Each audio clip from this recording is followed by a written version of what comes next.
She was a beautiful young mother who cherished her daughters more than anything. My mom was very, very active with myself and my sister. She fought for us no matter what. So finding romance was the last thing on her mind, until it found her. She was a shoulder for him to cry on. They had a spark. My sister was like, hey, I have a new boyfriend and I want y'all to meet him. She felt like he might have been the one. But when she goes missing, could he be to blame? He was away during the time of the murder. I knew it was something really, really wrong. A trail of clues leads police to a disturbing crime scene. There's blood everywhere. It was horrific. I couldn't breathe. Life went upside down. And the unbelievable con that ended up in murder. It was like, wow, are you serious? He was supposed to be in prison. She fought to keep her life from ending. It gives me chills all these years later.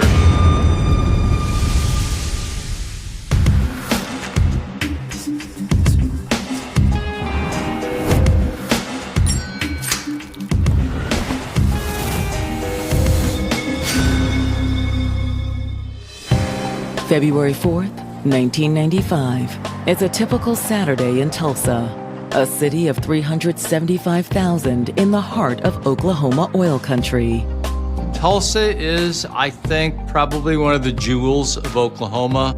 It's a great city. You have all the arts and entertainment, restaurants, good bars to go to.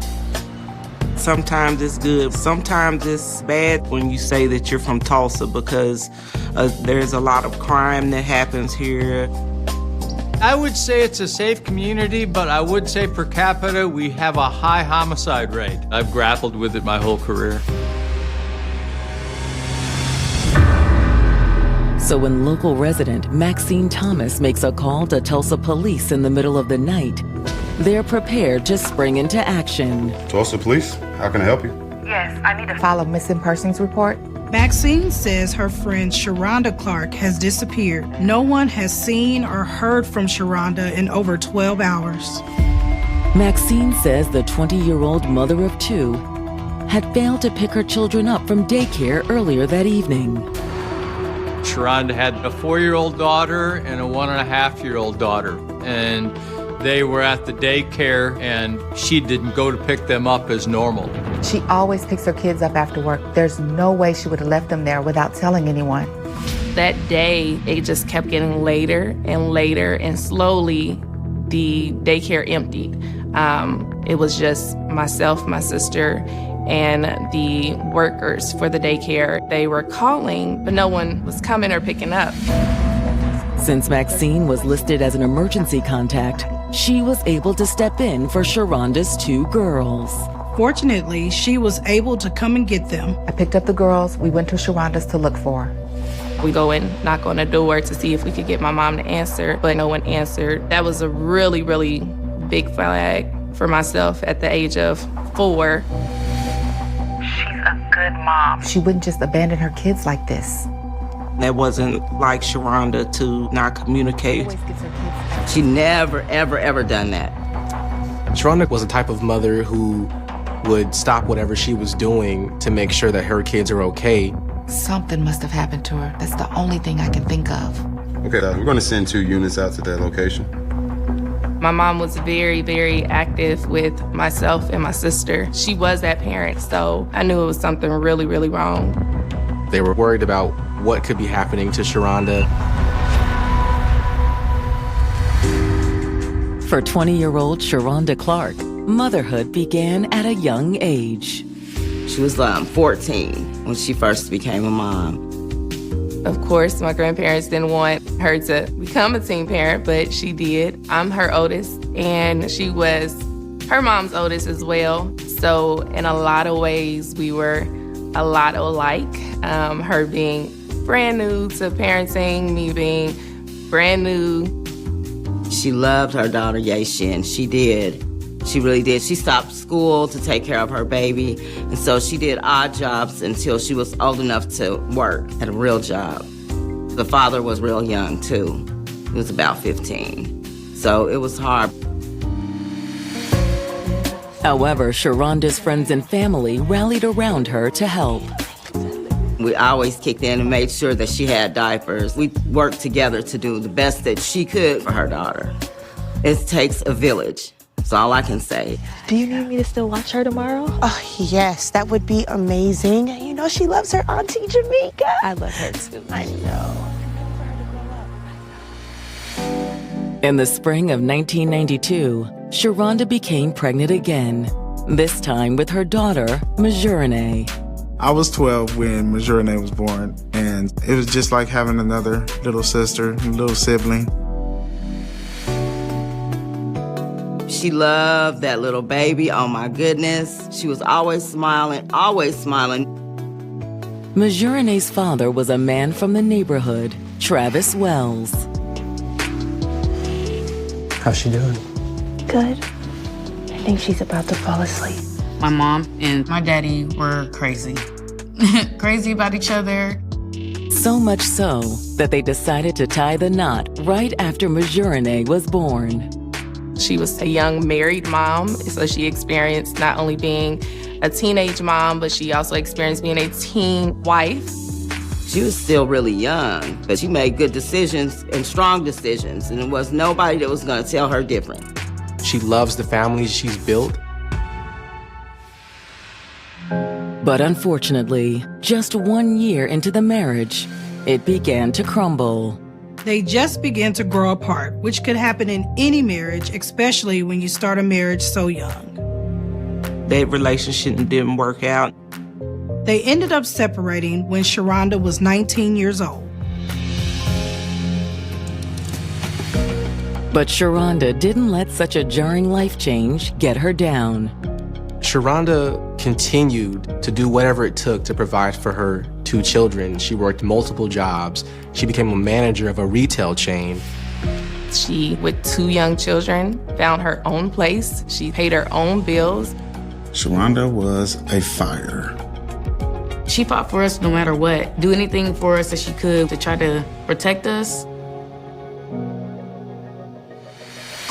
As a single mom, Sharonda's busy life didn't leave much time for romance. But later that same year, she'd find a connection in a place she least expected it. Hey, you okay? Initially, Sharonda had met Jermaine at his brother's funeral, and being the caring kind of person that she was a shoulder for him to cry on. I just can't believe he's gone. It's like it hasn't sunk in yet. 23-year-old Jermaine Cannon welcomed Sharonda's compassionate spirit with open arms. That's how they started communicating. Just to have somebody to talk to laugh with, because she was so funny. And you know, just to give him a head change. I bet he's living large up there, though. Yeah, you're probably right. Sharonda was a light to everyone who met her, including Jermaine. Before long, their friendship turned into a romance, a relationship that Sharonda was hopeful would finally be the one. My sister called up to my parents and was like, hey, I have a new boyfriend and I want y'all to meet him. She was taking things slowly, but her heart was open. However, it's been more than 12 hours since anyone has seen or heard from Sharonda, and fears are mounting that something terrible may have happened to her. Sharonda Clark is missing. She hadn't picked up her kids from daycare. That wasn't like Sharonda to not communicate. All right, thank you. A missing persons report is filed. Tulsa police begin their investigation by heading to Sharonda's apartment. The police basically broke in the door. Police! When police got inside, they found overturned furniture, spilled food, and bloody walls, indicating a struggle had took place. There's blood in the kitchen, there's blood in the living room, there's shoe marks of blood all over. But nothing could prepare police for what they find when they look into the hallway. They witness a horrendous scene. There was so much blood. She didn't deserve this. After separating from her husband, Travis Wells, 20-year-old mother of two, Sharonda Clark, had come out on the other side even stronger. Sharonda was headed in the right direction. She was willing to do whatever it takes to provide for her two children. She made sure that we were always together. Working, tending to us, maintaining friendships, nothing seemed to stop her. And when she met 23-year-old Jermaine Cannon at the most unlikely of places, it seemed as if she might get another chance at love. She wound up finding someone who respected and appreciated and loved her. But in February of 1995, as Valentine's Day approaches, police have discovered a bloody scene inside Sharonda's apartment. As police were investigating the scene, they noticed a trail of blood leading into the hallway. And when they followed it, they witnessed an even more grisly scene. They saw the victim laying on the floor, on her back. Sharonda Clark was dead. The responding officers immediately call for backup. I was on call that specific day and night, and you always know when your pager goes off, we still carried pagers then, that you were ready to go. I mean, it was just expected that you were going to have to get out and see something that you really didn't want to see. When Detective Factz arrives on the scene, it's clear he's looking at a homicide. We started looking at the victim and noticed quite a few stab marks on her body. Someone stabbed her 3 times in the neck region, which severed her carotid artery, her jugular, and then the final blow was a stab wound to the chest. Apart from those fatal blows, Sharonda also suffered numerous smaller cuts to her hands and arms. She had what's called defensive wounds. You can imagine a knife coming down on you, and she's got her hand up in the air trying to protect herself. I certainly believe that she did everything she could to keep her life from ending. She fought, she struggled. Near Sharonda's body, investigators find what they believe is the murder weapon. The knife was found fairly close to the body. The handle was broken. It was very bloody. They bag it up for further examination. Police find more signs of violence inside Sharonda's bedroom. They found a trail of blood leading to the bedroom. In the bedroom, everything was in disarray. There's blood everywhere and spatter on the walls. It was apparent from looking at the blood stains and the blood trails that the majority of violence and the stabbing occurred in the bedroom. Our suspect had stabbed the victim numerous times and then dragged her from the bedroom into the hallway. There's something else in the bedroom that catches investigators' attention. There was a broken window in the bedroom. At first glance, it appears to be a robbery. But when police further investigate, they find the window had been broken from the inside. It looks like the window was broken when Sharonda was struggling against her killer. Other evidence also runs counter to the robbery theory. There's no signs of forced entry. Nothing appears to be missing. It looked like Sharonda had let this person into the house. Someone that uses a knife when it's up close like this, it's extremely personal. It shows me as an investigator that this person had absolutely no regard but rage toward our victim. When the tragic news reaches Sharonda's loved ones, they're devastated. I've seen my dad cry, but not like that. My first thought was, why did this happen? How could this happen to our family? I couldn't breathe. It was devastating for something like that extreme to happen to somebody that you love so much. You hear mom's gone, mom's not coming back. Almost immediately, life went upside down. As the sun comes up over Tulsa, investigators start canvassing the apartment complex for potential witnesses. Investigators reached out to neighbors to see if they had seen anything. One woman tells police she was friendly with Sharonda, and the young mother was well-liked among the other residents at the apartment complex. She got along with everybody. People loved to hang out with her. But Sharonda's neighbor also says she noticed something unusual on Friday afternoon, the day Sharonda disappeared. I was coming home from the store earlier, and I saw her outside talking to somebody. According to the neighbor, the two appeared to be in a heated exchange, some type of argument. They were really going at it, and I can tell she was pretty upset. To police, it looks like this person could be Sharonda's killer. Get away from me!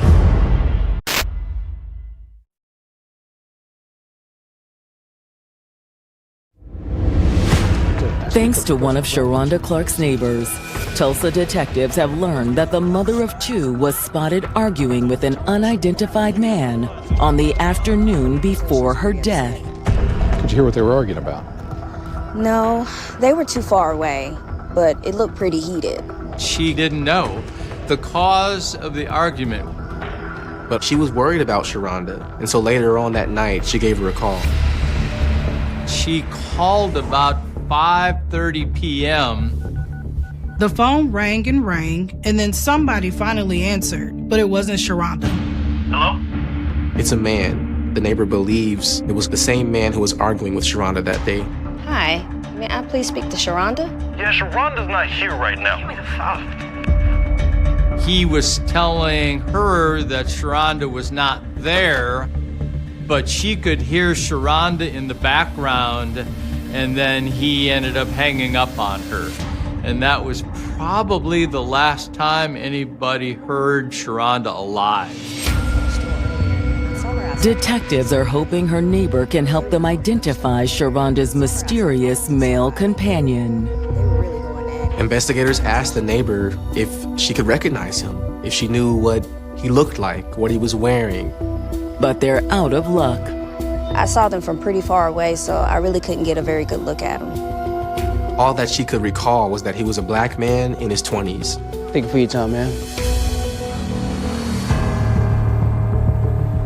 Tracking down this new suspect is now investigators' #1 priority. Sharonda recently separated from her ex-husband, Travis Wells. Could he be the person she was arguing with that day? In cases like this, police usually start their investigation with those closest to the victim or anyone they've recently had a disagreement with. However, it's soon clear Sharonda and her ex didn't have any bad blood. They were still on amicable terms, that they had exchanged and arranged visitation for their child. They both got along with one another and were co-parenting and being able to communicate with each other. After their separation, Travis hadn't even stayed in Tulsa. Majorene's dad, he moved to Ohio and didn't come back. He was away during the time of the murder. Without Travis Wells as a suspect, detectives are back at square one. Next, investigators subpoena Sharonda's phone records and her bank records, hoping to find something that will give them a clue to what happened. As detectives pore over the records, they're looking for anything that might raise a red flag. They looked through all of her recent communications and transactions, but nothing stood out. They come up empty. Forensic testing on the murder weapon also leads to a dead end.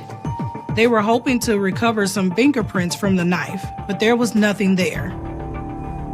Less than 24 hours into their murder investigation, detectives are already running out of leads.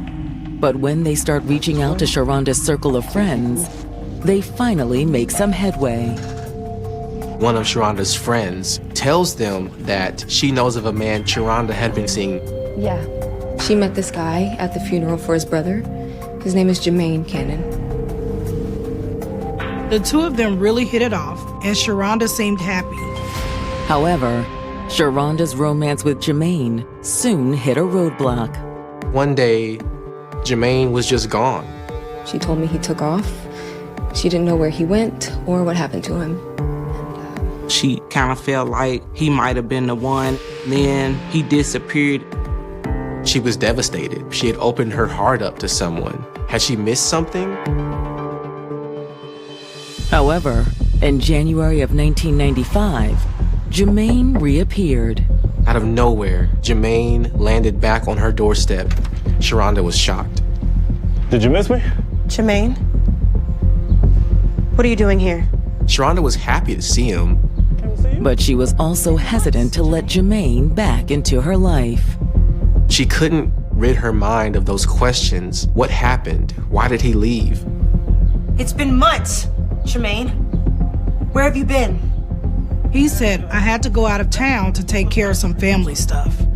He kind of dodged the question, and then he asked Sharonda if he could stay with her. Why didn't you just let me know where you were going? You just up and left. I'm sorry, baby. It all happened so fast, but I'm here now. We can be together again. I don't think she was really comfortable with it, but she said he could stay. He didn't have any place else to go. She still wanted to carry on this relationship. She just loved him unconditionally. But after Jermaine moved in, Sharonda quickly came to regret her decision. She didn't feel like he was being totally honest with her. Sharonda was probably pulling away from the relationship, and that's when the aggression started. Jermaine turned violent.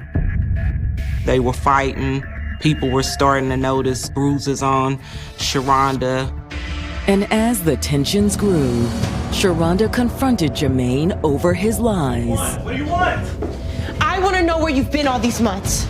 And I want the truth this time. Fine, okay? You really want to know? She found out that he was escaped from jail. He was a wanted man.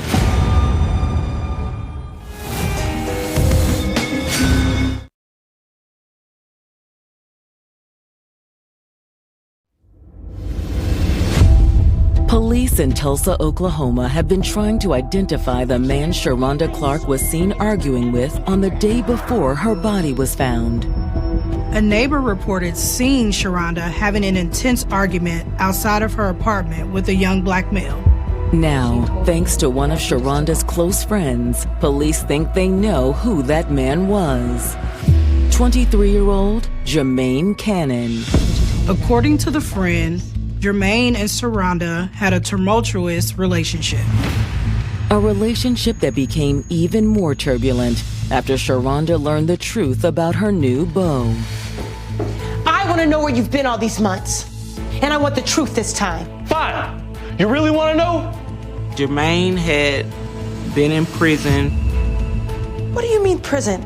I mean, I got locked up, but then I got away. On the day that he showed up at her door, he'd escaped. The news just shocked Sharonda.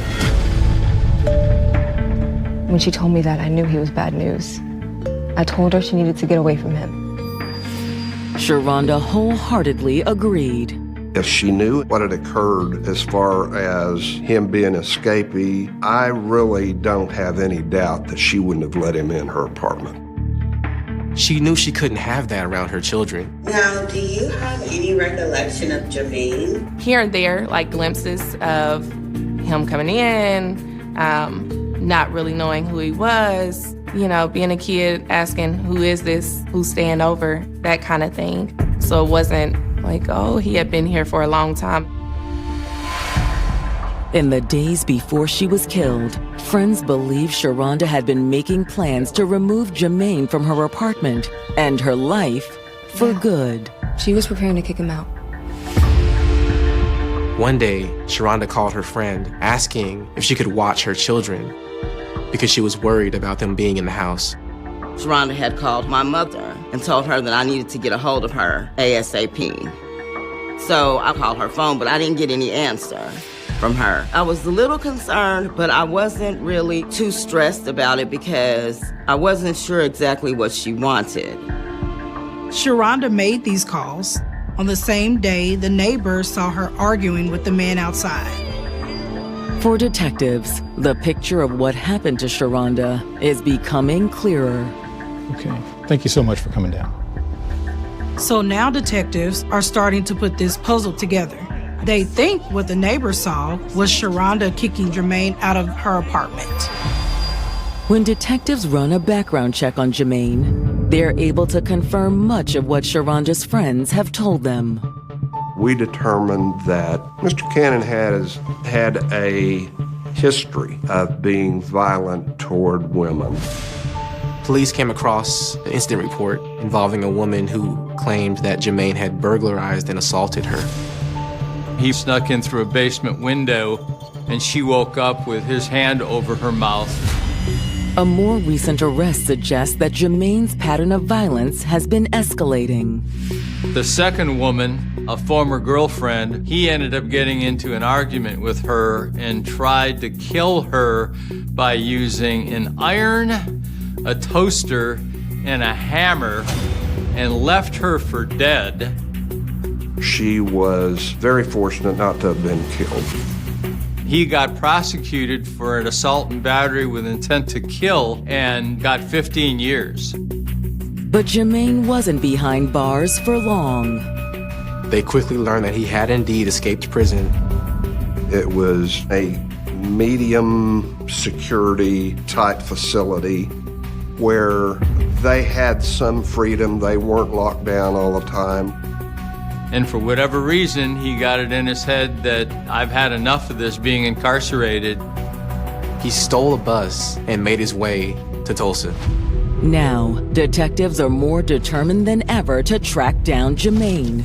But that proves easier said than done. No one has seen him since the day before Sharonda's disappearance. However, their luck changes when police receive intel from an unexpected source. The lead detective gets a call. A woman claims to have information about Sharonda's case. Yes. Is this the detective who's looking for Jermaine Cannon? Yes, ma'am. The caller is Jermaine's mother. She knew her son was in trouble. She put the pieces together.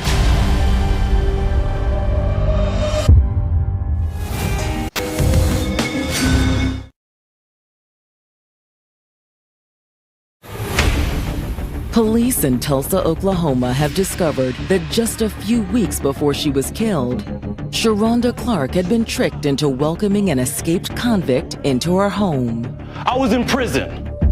Jermaine Cannon stole a truck, ended up in Tulsa, and she was just trying to help him out. Now investigators are searching for the suspected killer, and they've just received a promising lead on his whereabouts. Yes, ma'am. They received a phone call from Jermaine's mother. She tipped them off that he had gone to Flint, Michigan. So you're saying he's in Flint right now? Yes, sir. And how do you know this? He told me himself. She tells investigators that Jermaine called her, and it surprised her because she knew he was supposed to be in prison. Somehow or other, he had gotten out of prison, and he said that he was about to take a bus to Flint. Why Flint? That's where his uncle is. Jermaine also told his mother the police were after him for something he didn't do. That something was the murder of Sharonda Clark. Jermaine told his mother that he did get in a fight with Sharonda, but it wasn't what it looked like. He insisted on that. The family didn't want to believe that Jermaine would do this, but they also understood that it was very likely that he had. Given his actions, the fact that he had been staying there, the fact that he had escaped from prison. I told him to turn himself in, but he wouldn't listen to me. Okay, thank you. After speaking with Jermaine's mother, Tulsa detectives immediately reach out to law enforcement in Michigan. They contacted the Flint Police Department and were arranging to have Jermaine arrested at his uncle's house. But before they can make their move, investigators receive another surprising phone call. Jermaine actually called Detective Factz. He called me. Pretty unusual for a suspect to voluntarily call, but his family had convinced him that it would be in his best interest. Jermaine tells investigators he knows what the crime scene looks like. He knows how bad it is, but he wants them to give him a chance to tell his side of the story. Within hours, Jermaine turns himself over to law enforcement. Investigators explain to Jermaine that they already know he escaped from prison. They ask him to start from there. Jermaine says once he made his escape, he headed straight for Sharonda's apartment. He went to Sharonda because they had a spark before he'd gone to prison. Look, I needed some place to go where I thought the cops wouldn't find me. And I thought that maybe she would let me stay with her. Jermaine tells investigators that they quickly hit it off. Things were going good for a while, but eventually they began arguing. Then she started getting on my case about every little thing, you know, and He's painting Sharonda as the aggressor in this relationship. He claimed that she was violent and she was intimidating. Then, on February 3rd, he says the tensions reached a breaking point. Jermaine tells investigators that he decided to leave, but he was worried about what Sharonda might do to him, and so he wasn't gonna tell her. Look, I was gonna just slip out, okay? Because, I just didn't need her going off on me again. But Jermaine says before he could make his exit, Sharonda realized what he was up to. As he was packing up his things, Sharonda came and questioned him. "What are you doing?" I can't do this anymore, Sharonda. What do you mean? I can't do this no more. What can't you do? This! So you're leaving? Yes. He said I was leaving her and she didn't want me to leave. And she was really mad and she started physically attacking me. He says after a while, he had no choice but to fight back. During the struggle, Jermaine says they shattered Sharonda's bedroom windows. Jermaine says Sharonda went ballistic, lunging at him with a knife, cutting him. The struggle ensued to get control of it. In the struggle, the knife hit the floor. They both looked at the knife and he dove for it.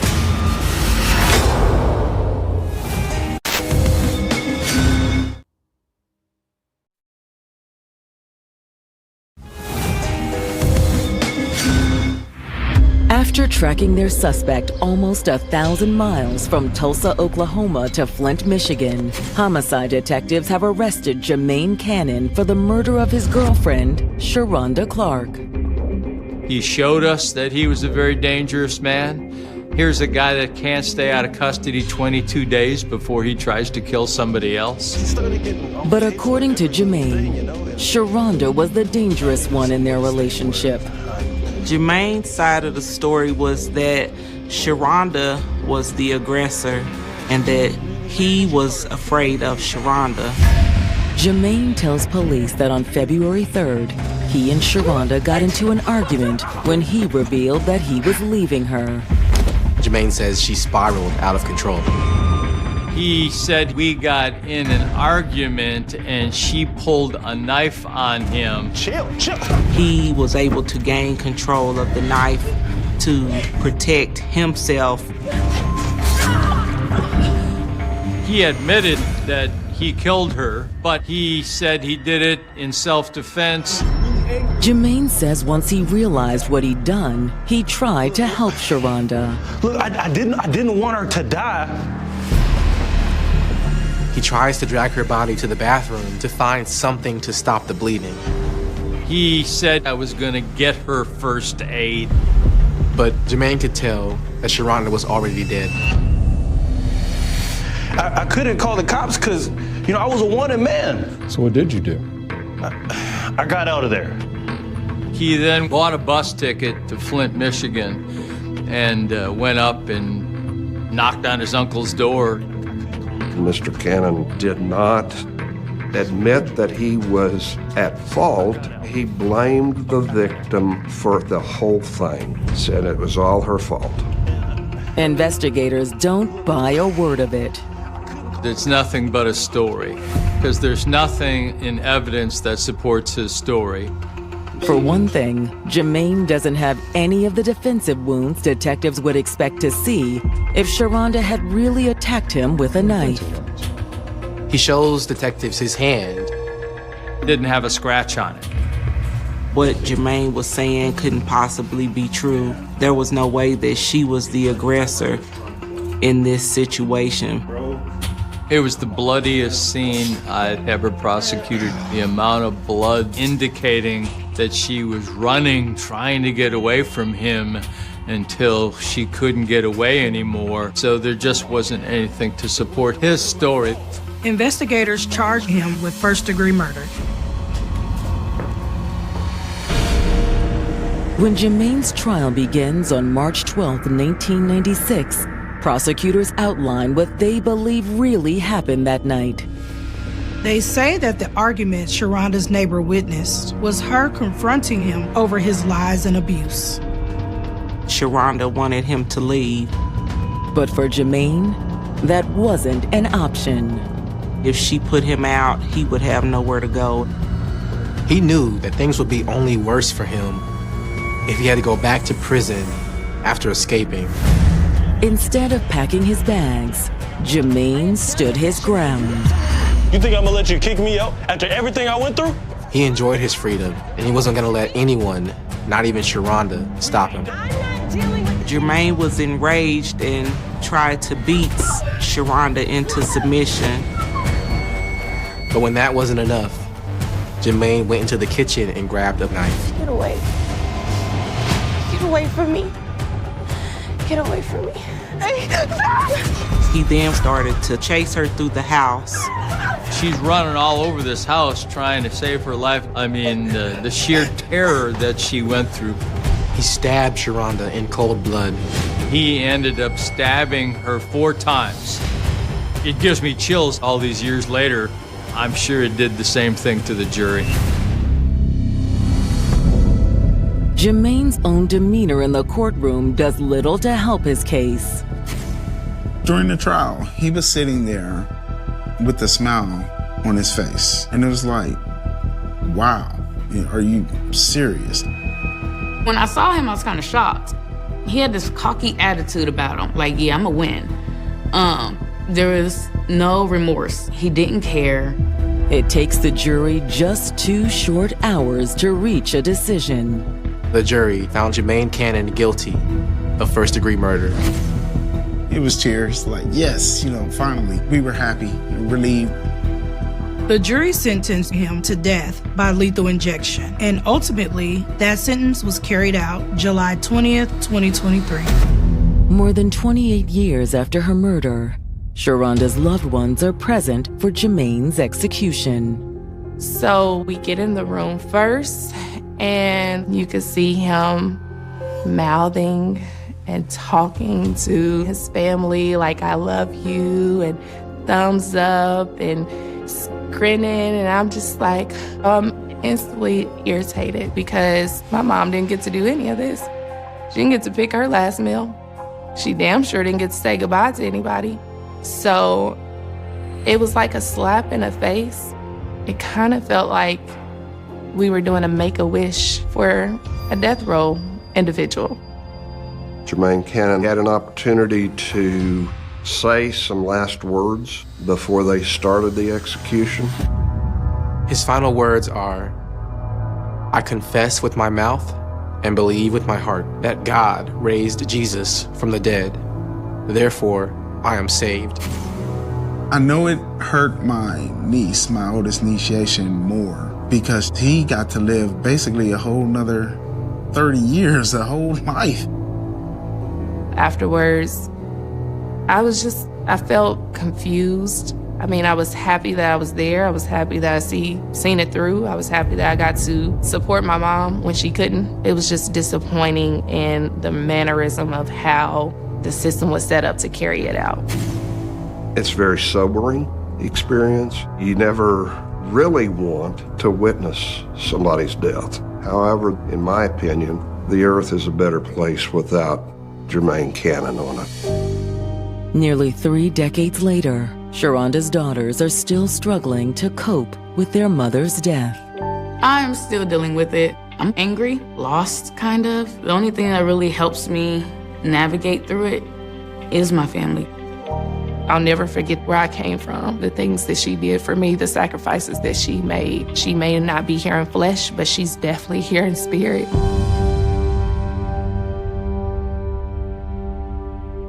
The town of Belmere had the kind of silence people trusted, a place where front doors stayed unlocked until midnight, where pastors shook every hand after Sunday service, where mothers let their children ride bicycles beneath flickering streetlights without fear. It sat quietly between long highways and dying farmland in the American Midwest, hidden behind rows of wheat fields and weather-beaten churches that looked untouched by time. Nothing violent was supposed to happen there. Nothing evil was supposed to survive there. But on the morning of October 14th, 1987, that illusion shattered beside a drainage ditch less than half a mile from St. Luke's Church. The body was discovered just after sunrise by a farmer driving his pickup toward County Road 8. At first he thought it was a mannequin dumped in the weeds. Then he saw the hair moving in the wind. Long blonde strands tangled with mud and dead grass. One shoe missing, bare legs covered in scratches. The farmer stopped breathing for several seconds before stumbling back toward his truck and radioing. Police with a voice so shaky dispatchers could barely understand him. By the time deputies arrived, the fog still hadn't lifted from the fields. Yellow tape stretched across the ditch while deputies whispered to each other in stunned silence. Nobody in Belmere had ever seen a murder scene before, especially not one like this. The victim was 23-year-old Emily Harper, a kindergarten teacher known for volunteering at church events and singing in the St. Luke's choir every Sunday morning. People described her with the same words over and over again. Sweet, gentle, trustworthy. The kind of woman who baked pies for grieving neighbors and remembered every child's birthday in town. The kind of woman nobody could imagine becoming the center of a homicide investigation. Her face was bruised. Her necklace was gone. There were signs she had fought desperately before she died. Mud packed beneath her fingernails. Deep cuts along her wrists. One earring torn free hard enough to leave blood along the side of her neck. Detectives immediately believed she knew her killer. There were no signs of robbery. Her purse had been found inside her car parked outside St. Luke's Church the previous evening. The keys were still in the ignition. The headlights remained on all night until the battery died. Witnesses reported seeing Emily leave choir practice around 9:15 p.m. She waved goodbye to several church members and walked alone toward the parking lot. After that, she vanished into darkness less than 100 yards from the church entrance. The brutality of the attack sent shockwaves through Belmere before noon. Parents locked their doors for the first time in years. Businesses closed early. Rumors spread faster than facts. Some believed a drifter passing through town was responsible. Others whispered about satanic cults hidden in the countryside. But the most terrifying possibility was the one nobody wanted to say out loud. What if the killer belonged to Belmere itself? Investigators worked through the night, collecting evidence from the ditch. Tire tracks, fibers, hair samples, a partial footprint pressed into wet soil near the road. Forensic teams recovered biological evidence from beneath Emily's fingernails and preserved it, carefully inside sealed containers. In 1987, DNA testing was still primitive and rarely used outside major cities. Detectives hoped the evidence might matter one day, but most believed the case would be solved long before science became necessary. They were wrong.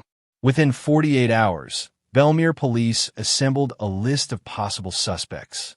An ex-boyfriend from 2 years earlier. A mechanic who allegedly flirted with Emily repeatedly despite her rejections. A truck driver spotted near the church parking lot around the time she disappeared. Detectives interrogated each one aggressively. None matched the evidence. None cracked under pressure. Meanwhile, the funeral drew nearly the entire town. Hundreds packed inside St. Luke's Church while cameras from regional news stations lined the sidewalks outside.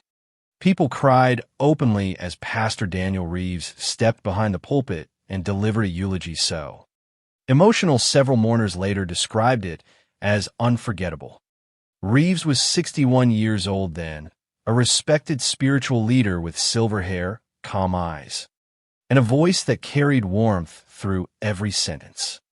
He had baptized half the town, married generations of families, helped addicts recover, paid grocery bills for struggling widows without telling anyone. In Belmere, Pastor Reeves wasn't just admired. He was trusted absolutely. During the service, he described Emily as a daughter of God stolen by darkness. He paused several times to wipe tears from his eyes. At one point, he nearly lost composure entirely while comforting Emily's mother near the front pews. Television cameras captured the moment and replayed it repeatedly across local broadcasts. The grieving pastor became the face of Belmere's pain. Nobody watching suspected he might also become the center of its greatest nightmare. Weeks turned into months. Leads dried up. Detectives expanded their search statewide, chasing tips from psychics, prison informants, and anonymous callers claiming secret knowledge about the murder. One man confessed after a drunken bar fight, only to later admit he fabricated the story for attention. Another suspect failed a polygraph, but possessed a verified alibi. Every promising direction collapsed eventually into frustration and dead ends. The media labeled Emily Harper's murder the Belmere Church case, transforming the small town into a symbol of unresolved horror.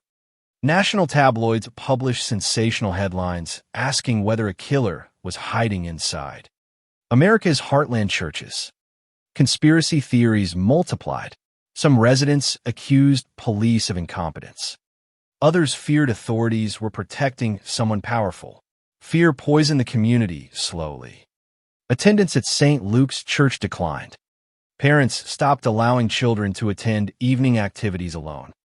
Businesses installed locks and security cameras. Yet through all of it, Pastor Reeves remained the town's emotional anchor. He organized candlelight vigils, led prayer circles, comforted grieving residents one by one. Detectives interviewed him twice during the early investigation because he had been among the last people to see Emily alive. But nothing about his statements raised concern. He described finishing paperwork inside his office while choir members left the building. He claimed he locked the church around 9:30 p.m. and drove home alone. His timeline appeared consistent. Multiple witnesses remembered seeing his car leave the parking lot shortly afterward. Besides, investigators had no reason to suspect him. Pastor Reeves had no criminal record, no known history of violence, no obvious motive. He was practically untouchable in the eyes of the town. The case slowly froze into silence. Years passed. Detectives retired. Evidence boxes gathered dust inside county storage rooms. Emily's parents aged beneath the weight of unanswered grief. Her mother reportedly kept Emily's bedroom untouched for nearly 15 years. Clothes hanging exactly where she left them. Makeup still beside the mirror. A choir photograph pinned above the bed showing a smiling young woman standing only feet away from the man who may have murdered her. Belmere itself changed with time. Factories closed. Young families moved away. St. Luke's Church lost members. But every October, flowers still appeared near the drainage ditch where Emily's body had been found. Some residents claimed the area felt wrong after sunset. Hunters avoided it. Drivers accelerated past it without looking. Stories spread among teenagers about hearing screams near the fields late at night. Most dismissed those stories as local folklore born from tragedy. Yet the fear never fully disappeared. Neither did the killer. In 1996, nearly 9 years after the murder, Investigators reopened the case briefly after advances in forensic science made DNA analysis more reliable.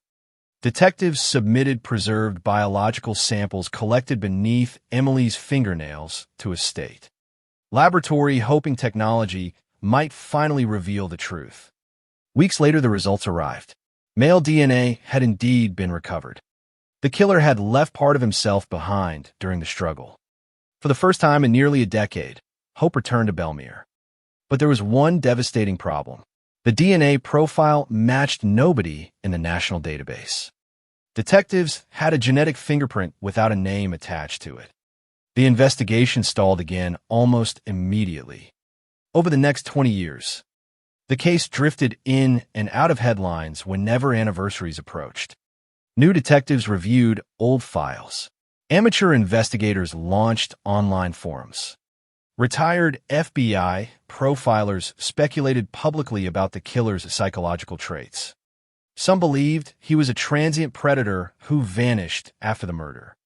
Others believed he lived inside Bellemere the entire time, hiding behind normalcy. Meanwhile, Pastor Daniel Reeves continued preaching every Sunday beneath stained glass windows only. Minutes away from the crime scene, he became older, slower, more fragile in appearance. People described him as compassionate and humble. He visited hospitals constantly, counseled married couples, organized food drives during harsh winters. When Emily's father died from a heart attack in 2008, Reeves personally officiated the funeral while comforting surviving family members beside the gravesite. Nobody noticed the unbearable irony standing directly in front of them. Then, in the spring of 2022, everything changed because of a genealogy website and a saliva sample mailed by a man searching for distant relatives. Detectives working cold cases across the country had begun using forensic genealogy, a controversial process combining public DNA databases with old crime scene evidence. The technique had already exposed murderers who escaped justice for decades. Bellemere investigators decided to try one final time. They sent the unidentified male DNA profile from Emily Harper's murder to specialists trained in genetic tracing. The process moved slowly at first. Tiny fragments of shared DNA connected investigators to distant cousins scattered across multiple states. Family trees expanded outward across generations. Birth records, marriage licenses, obituaries, census documents. Detectives followed bloodlines carefully like hunters tracking footprints through snow. Eventually, the list narrowed toward a single family rooted deep inside Bellemere itself. A family connected to St. Luke's Church for over 50 years. One investigator later admitted the moment felt unreal, impossible. The name emerging from the genetic trail belonged to someone the town considered sacred. Someone who had stood beside Emily's coffin while cameras rolled. Someone who comforted grieving parents and preached about evil for decades while allegedly hiding something monstrous beneath the surface. Pastor Daniel Reeves. Even veteran detectives struggled to process it. Several refused initially to believe the evidence could be accurate. Reeves was 86 years old by then, frail and partially retired. But forensic analysts remained confident. The DNA pointed directly toward his bloodline with overwhelming probability.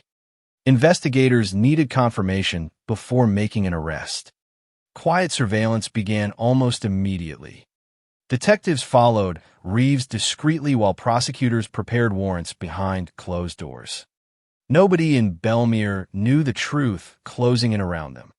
Nobody suspected the town's beloved pastor was about to become the center of one of the most horrifying revelations in modern true crime history.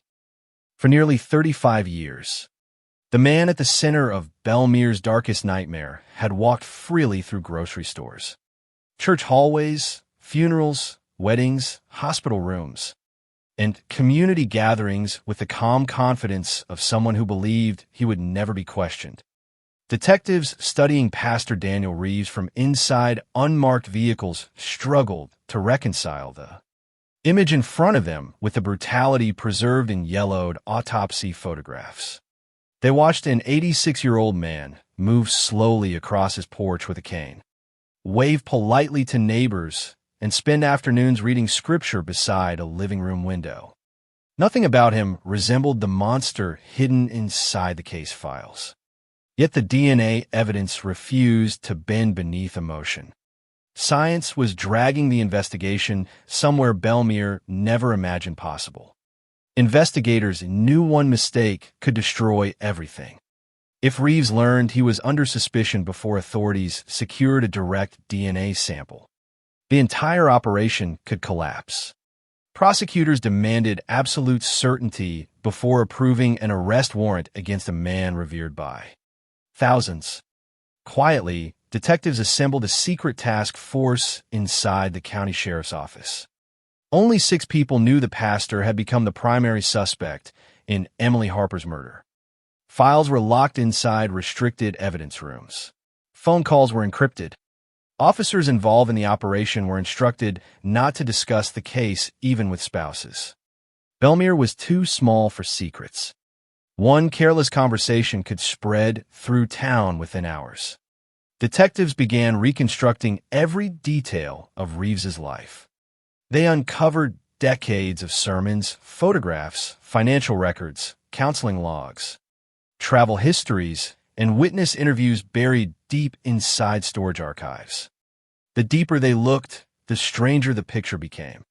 Several women who attended St. Luke's Church during the late 1970s and 1980s described Reeves as charismatic but unusually controlling during private counseling sessions. One former choir member recalled feeling uncomfortable after the pastor insisted on driving her home, alone repeatedly after evening rehearsals. Another woman claimed Reeves once commented on Emily Harper's appearance in a way that felt wrong, though she dismissed it at the time because nobody questioned the pastor's intentions back then. None of the stories alone proved anything criminal. Together, they began forming a shadow around the man Bellemere trusted blindly for decades. Detectives also re-examined the original crime scene timeline and discovered troubling inconsistencies hidden inside Reeves's earliest statements. In his first interview from 1987, Reeves claimed he locked the church shortly after choir practice ended and drove home immediately. But a newly reviewed witness statement from an elderly church janitor painted a different picture. According to the janitor, he returned briefly to St. Luke's around 9:40 p.m. after forgetting his toolbox and noticed Reeves's office lights still on. He also remembered seeing a second vehicle parked near the rear entrance. Investigators somehow never followed up aggressively on the detail. At the time, the town's trust in Reeves acted like invisible armor protecting him from suspicion. Nobody wanted to believe a pastor could commit murder, especially not this pastor. Detectives interviewed surviving choir members again for the first time in years. Many were now elderly themselves. Memories had faded, details blurred with time. Yet one statement stopped investigators cold. A former choir singer named Patricia Morrow recalled seeing Emily speaking privately with Reeves near the church parking lot minutes before she disappeared. Patricia originally told police this in 1987, but the information had been buried deep inside supplemental notes never presented prominently in the investigation. According to her memory, Emily appeared nervous during the conversation. Reeves stood unusually close to her. Patricia assumed they were discussing church matters and thought nothing more about it. Now the forgotten interaction carried terrifying weight. Why had Emily stayed behind after choir practice? Why did nobody else see her leave the property? And why did Reeves insist he was alone inside the church office at the exact time another witness claimed Emily was still outside speaking with him? As investigators rebuilt the timeline, another disturbing possibility emerged. The drainage ditch where Emily's body was found sat along a route Reeves regularly used to drive home from church. The location was familiar to him. Isolated, dark, easy to access late at night without attracting attention. Detectives studying old aerial maps realized the killer likely knew the terrain intimately. A stranger passing through town would have struggled to navigate the area confidently after midnight. Someone local, however, could reach the ditch in minutes without hesitation. Someone like Daniel Reeves. Meanwhile, the pastor remained unaware the walls around him were closing slowly. Surveillance teams documented his routines carefully. Every morning, he watered flowers outside his modest white house. Every Thursday, he visited St. Luke's Church for prayer meetings. Every Sunday, he delivered shortened sermons to dwindling congregations who still adored him. Residents greeted him warmly everywhere he went. Elderly women hugged him inside supermarkets. Former altar boys shook his hand proudly. Parents introduced children to him as if standing near holiness itself. Detectives watching these interactions later admitted the psychological pressure became overwhelming. Arresting Reeves would not simply expose a murderer. It would detonate the moral foundation of an entire community. Prosecutors demanded a direct DNA comparison before moving forward publicly. Investigators needed Reeves's genetic material without alerting him. The opportunity arrived unexpectedly on a humid afternoon in June 2022. Detectives followed Reeves to a small diner just outside Belmere where he met two former church members for lunch. Surveillance officers watched from parked vehicles across the street while Reeves drank coffee, slowly beneath fluorescent lights. When the meeting ended nearly 90 minutes later, he stood carefully, thanked the waitress, and exited the diner, leaning heavily on his cane. Minutes later, an undercover officer entered the restaurant and quietly retrieved the ceramic coffee mug Reeves left behind. The cup was sealed immediately inside an evidence container and transported to the state laboratory. Overnight, detectives barely slept waiting for the results. Some still hoped the genealogy analysis had somehow misled them. Others feared the opposite. 3 days later, the confirmation arrived. DNA recovered from the coffee mug matched the biological evidence collected beneath Emily Harper's fingernails in 1987. The probability of another contributor was practically non-existent. Silence filled the sheriff's conference room after the results were read aloud. No celebration, no relief, just disbelief. One detective reportedly whispered, "Dear God," before sitting down heavily beside the evidence table. The truth felt radioactive. Belmere's beloved pastor had just become the prime suspect in one of the region's most infamous unsolved murders. Authorities moved quickly after that. Prosecutors prepared sealed arrest warrants while state investigators coordinated media containment plans. They understood the announcement would trigger chaos once the public learned who Reeves really was. Before dawn on July 18, 2022, law enforcement vehicles surrounded the pastor's property quietly beneath heavy rain. Detectives approached the front porch wearing plain clothes to avoid attracting attention from neighbors. Reeves answered the door himself, frail, pale, dressed in gray pajamas beneath a cardigan sweater. One detective later described the moment as surreal beyond words. The old pastor stared calmly at the warrant while rain hammered against the porch roof. For several seconds, nobody spoke. Then Reeves reportedly sighed deeply and asked a single question. After all this time, detectives informed him he was under arrest for the murder of Emily Harper. Reeves did not resist. He nodded slowly, stepped backward into the house, and requested permission to change clothes before leaving.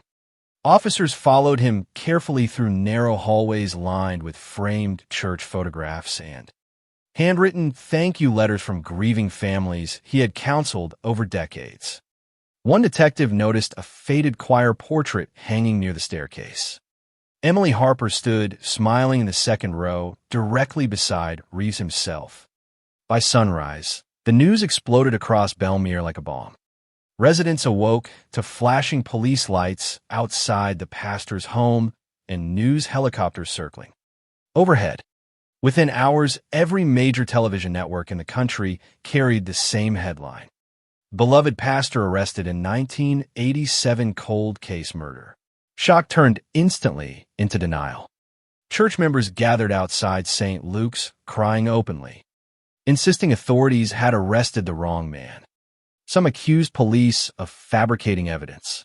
Others demanded Reeves's immediate release. Elderly residents who knew him for decades described the allegations as impossible. One woman screamed at reporters that Pastor Reeves had baptized her grandchildren and prayed beside her husband's deathbed. "That man is not a killer," she shouted repeatedly while cameras rolled. But behind the scenes, investigators were uncovering darker details hidden inside the church's history.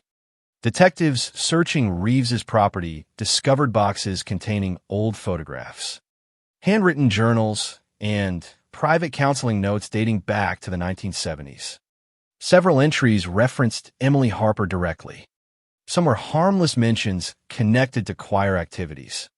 Others carried a disturbing emotional intensity. In one passage written only months before Emily's murder, Reeves described feeling tempted by sinful attachment toward an unnamed young woman whose purity illuminated every room. Investigators believe the description referred to Emily. Another journal entry written shortly after the murder mentioned, "A burden too terrible for any soul to carry." Defense attorneys later argued the writings reflected spiritual struggles common among clergy members. Prosecutors saw something far more sinister. Then came the detail that shattered Belmere's remaining illusions completely. During a forensic examination of old church storage rooms, investigators discovered evidence suggesting Reeves had secretly monitored several female choir members during the 1980s. Hidden behind insulation inside a maintenance closet, detectives recovered small boxes containing photographs of young women from the congregation, many taken without their knowledge during church events. Emily appeared repeatedly throughout the collection, smiling during choir rehearsals, standing outside church picnics, walking through parking lots unaware she was being watched. The images transformed public perception overnight. Suddenly, people began reevaluating decades of memories through a horrifying new lens. Women who once dismissed Reeves's behavior as harmless now remembered lingering touches, strange compliments, unnecessary late-night phone calls, invitations to private counseling sessions that felt subtly manipulative. Rumors spread everywhere. Former church members contacted investigators claiming Reeves possessed a darker side hidden carefully beneath his public persona. Yet despite the mounting evidence, one terrifying question remained unanswered. What exactly happened on the night Emily Harper died? Reeves refused to speak after his arrest. During interrogation sessions, he sat motionless beneath fluorescent lights, staring silently at investigators while his attorneys answered questions on his behalf. Detectives confronted him with DNA evidence, witness statements, timeline inconsistencies, and recovered journals. Reeves listened quietly without visible emotion. He never confessed, never denied the murder directly either. The silence itself became unbearable. Prosecutors believed they finally understood the motive. Emily may have rejected unwanted attention from Reeves or threatened to expose inappropriate behavior.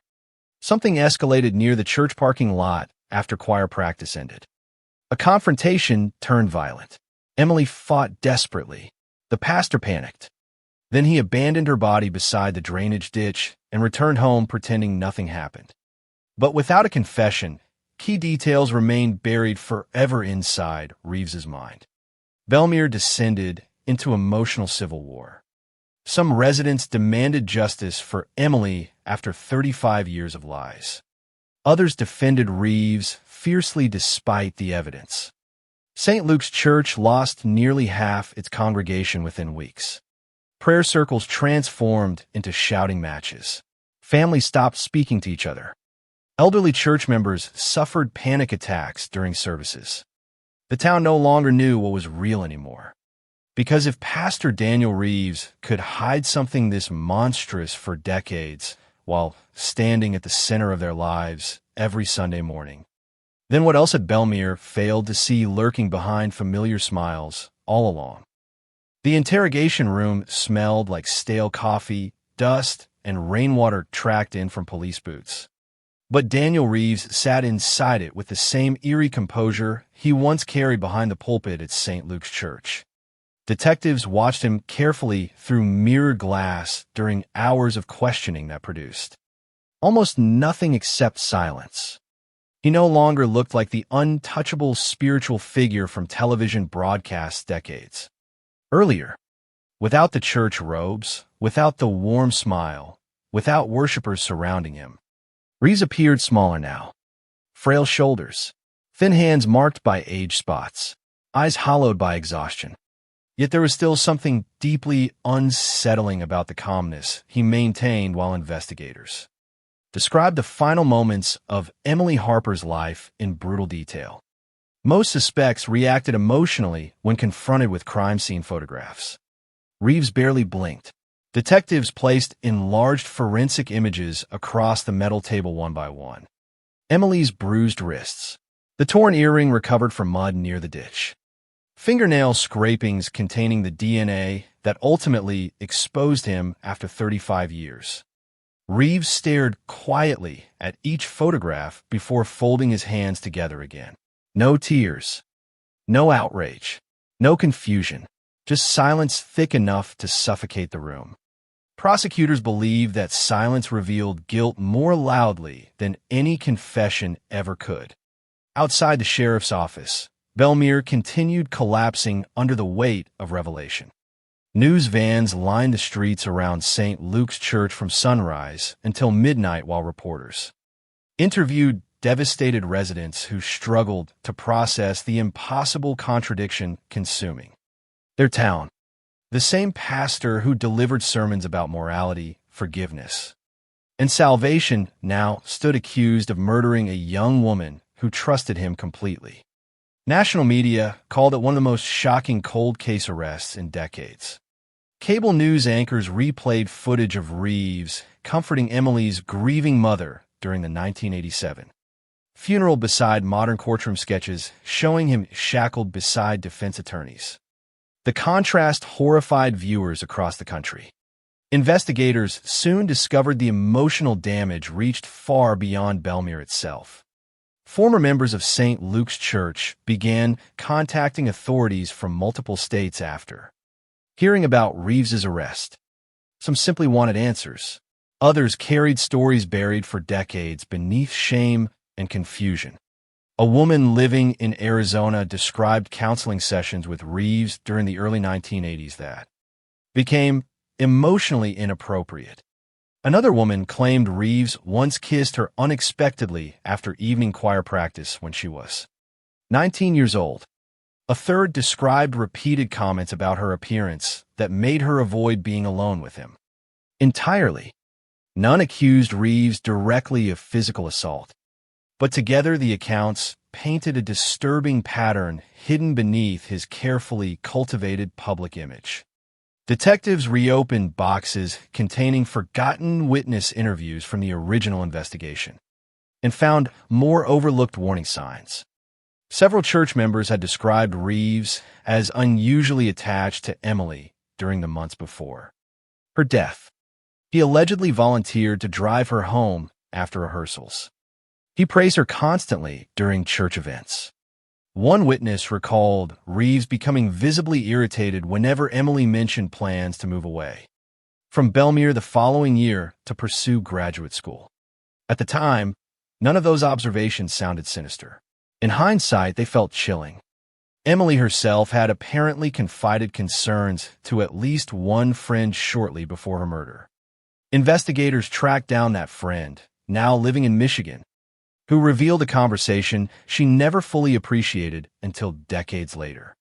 According to her memory, Emily admitted Reeves had begun making her uncomfortable during private discussions at church. Nothing explicit, nothing criminal, just lingering eye contact invasive questions about her relationships, subtle emotional manipulation disguised as spiritual guidance. Emily reportedly planned to distance herself from the church choir gradually because she no longer trusted being alone with him. The statement transformed the case dramatically. Prosecutors now believed they understood the emotional tension building before the murder. Reeves may have sensed Emily pulling away. He may have feared exposure. And on the night of October 13th, 1987, something finally snapped. Yet despite mounting evidence, the defense launched an aggressive counterattack almost immediately. Reeves's attorneys portrayed him as a fragile elderly man targeted unfairly by modern forensic obsession and media hysteria. They argued the DNA evidence merely proved physical contact occurred at some point, not murder itself. Reeves had known Emily closely through church activities for years, shared objects, handshakes, hugs, choir materials. According to the defense, contamination or innocent transfer could explain the genetic evidence beneath her fingernails. Prosecutors called the argument desperate nonsense. Forensic experts testified the biological material strongly indicated violent struggle, not casual interaction. Meanwhile, investigators uncovered another devastating detail hidden inside archived evidence. Photographs from the original crime scene. During a re-examination of Emily's clothing using modern imaging technology, analysts identified faint fiber traces consistent with upholstery material from a 1985 Buick Electra, the exact vehicle Reeves drove in 1987. Detectives located maintenance records proving Reeves owned the car at the time of the murder, though the vehicle itself had long since been destroyed decades earlier. The discovery intensified public outrage. Belmere residents who once defended Reeves began withdrawing support quietly. Attendance at St. Luke's collapsed further. Parish donations vanished. Several elderly church members reportedly suffered nervous breakdowns after realizing the man, guiding their spiritual lives, may have hidden homicidal impulses the entire time. One former choir singer told reporters she stopped sleeping entirely after the arrest because she kept remembering rides home alone with Reeves during winter rehearsals years earlier. "I trusted him more than my own father," she whispered through tears during a televised interview. "That's the part destroying people here. We trusted him completely." The psychological devastation spread through Belmere like poison. Families argued constantly over whether Reeves deserved sympathy because of his age or condemnation, because of his alleged crimes. Some residents removed St. Luke's bumper stickers from vehicles overnight. Others refused to believe the evidence, no matter how overwhelming it became. Small-town diners transformed into battlegrounds filled with whispered accusations and bitter debates. Elderly couples stopped attending church entirely after spending decades inside its walls every Sunday. The collapse of trust felt total. Detectives privately admitted they had never witnessed a community unravel emotionally with such intensity. Then prosecutors made another shocking announcement. During forensic analysis of evidence recovered from Reeves's home, investigators discovered traces of old blood on a leather-bound Bible stored inside a sealed attic container. Advanced testing revealed the blood belonged to Emily Harper. The discovery stunned even veteran detectives. According to prosecutors, the Bible likely sat untouched for decades, hidden among boxes of old church documents and personal memorabilia. How Emily's blood ended up on the object remained unclear. Defense attorneys argued contamination again. Prosecutors believed the Bible may have been present during the attack itself or handled afterward, while Reeves cleaned evidence. Either possibility felt horrifying beyond comprehension. News of the blood evidence detonated across national headlines instantly. Belmere residents gathered outside St. Luke's church holding candles while television crews filmed emotional confrontations between devastated former parishioners and reporters demanding reactions. One elderly man collapsed crying on the church steps after hearing the update broadcast live through a nearby radio. "He baptized my children," the man kept repeating while paramedics treated him beside camera flashes. "He buried my wife." Inside county jail, however, Daniel Reeves remained almost unnervingly detached from the chaos consuming the outside world. Guard described him as polite, quiet, and strangely serene. He spent most of his time reading scripture or staring silently through the small window inside his cell. Other inmates reportedly avoided him after learning his identity. Several correctional officers later admitted Reeves's calmness disturbed them deeply. Murder suspects usually expressed fear, anger, denial, or desperation. Reeves projected none of those emotions. It was as though he accepted the collapse of his double life long before the arrest ever happened. Detectives made one final attempt to break his silence by confronting him with Emily surviving family members. Her younger brother, Thomas Harper, agreed reluctantly to participate in a monitored meeting arranged through prosecutors. Thomas had been only 17 years old when Emily died. Now in his 50s, years of unresolved grief lined his face permanently. Investigators hoped emotional confrontation might finally trigger a confession. The meeting lasted less than 20 minutes. Reeves entered the visitation room slowly, wearing an orange jail uniform, while Thomas sat waiting across the table, trembling with barely controlled rage. Surveillance footage later, described by court officials, captured several agonizing moments of silence before Thomas finally spoke.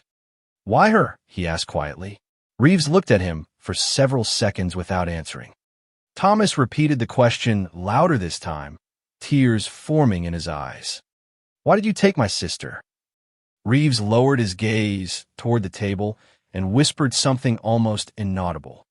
Investigators reviewing the recording enhanced the audio repeatedly afterward. The words chilled everyone who heard them. "I loved her." Thomas erupted instantly, screaming curses while officers rushed into the room to restrain him. Reeves never elaborated further, but the statement transformed public perception again. Prosecutors believed the pastor's obsession with Emily had fueled the entire tragedy. Defense attorneys argued the phrase merely reflected spiritual affection twisted unfairly by grief and media sensationalism. Belmere itself no longer knew what to believe emotionally, only that the nightmare surrounding Emily Harper's death had become even darker than anyone imagined. Then another terrifying possibility surfaced unexpectedly. Detectives reviewing unsolved disappearances across neighboring counties identified similarities between Emily's case and two earlier incidents involving young women connected loosely to churches. Reeves previously visited during regional ministry work in the 1970s. Both women vanished under mysterious circumstances years before Emily's murder. Neither body was ever found. The timeline overlap frightened investigators enough to launch quiet inquiries into Reeves's movements during those periods. Had Emily Harper truly been his first victim, or merely the only one whose body was recovered with enough surviving evidence to expose him decades later? Rumors exploded immediately once news leaked to the media. Former parishioners began wondering whether St. Luke's Church had unknowingly sheltered something far more dangerous than a single murderer. Internet forums filled with speculation about additional victims hidden somewhere beneath decades of secrecy and silence. Detectives cautioned publicly that no evidence directly linked Reeves to the older disappearances. Privately, many feared the opposite. Because if a respected pastor could conceal one brutal homicide behind sermons and smiles for 35 years, how many other secrets might still remain buried beneath the surface of Belmere's haunted history? By the autumn of 2022, Belmere no longer resembled the quiet Midwestern town people once trusted blindly. The streets felt heavier now, poisoned by suspicion and grief that refused to settle. Every familiar face carried uncertainty behind the eyes. Every church bell sounded wrong. St. Luke's still stood at the center of town beneath its tall white steeple. But the building had transformed into something ghost-like.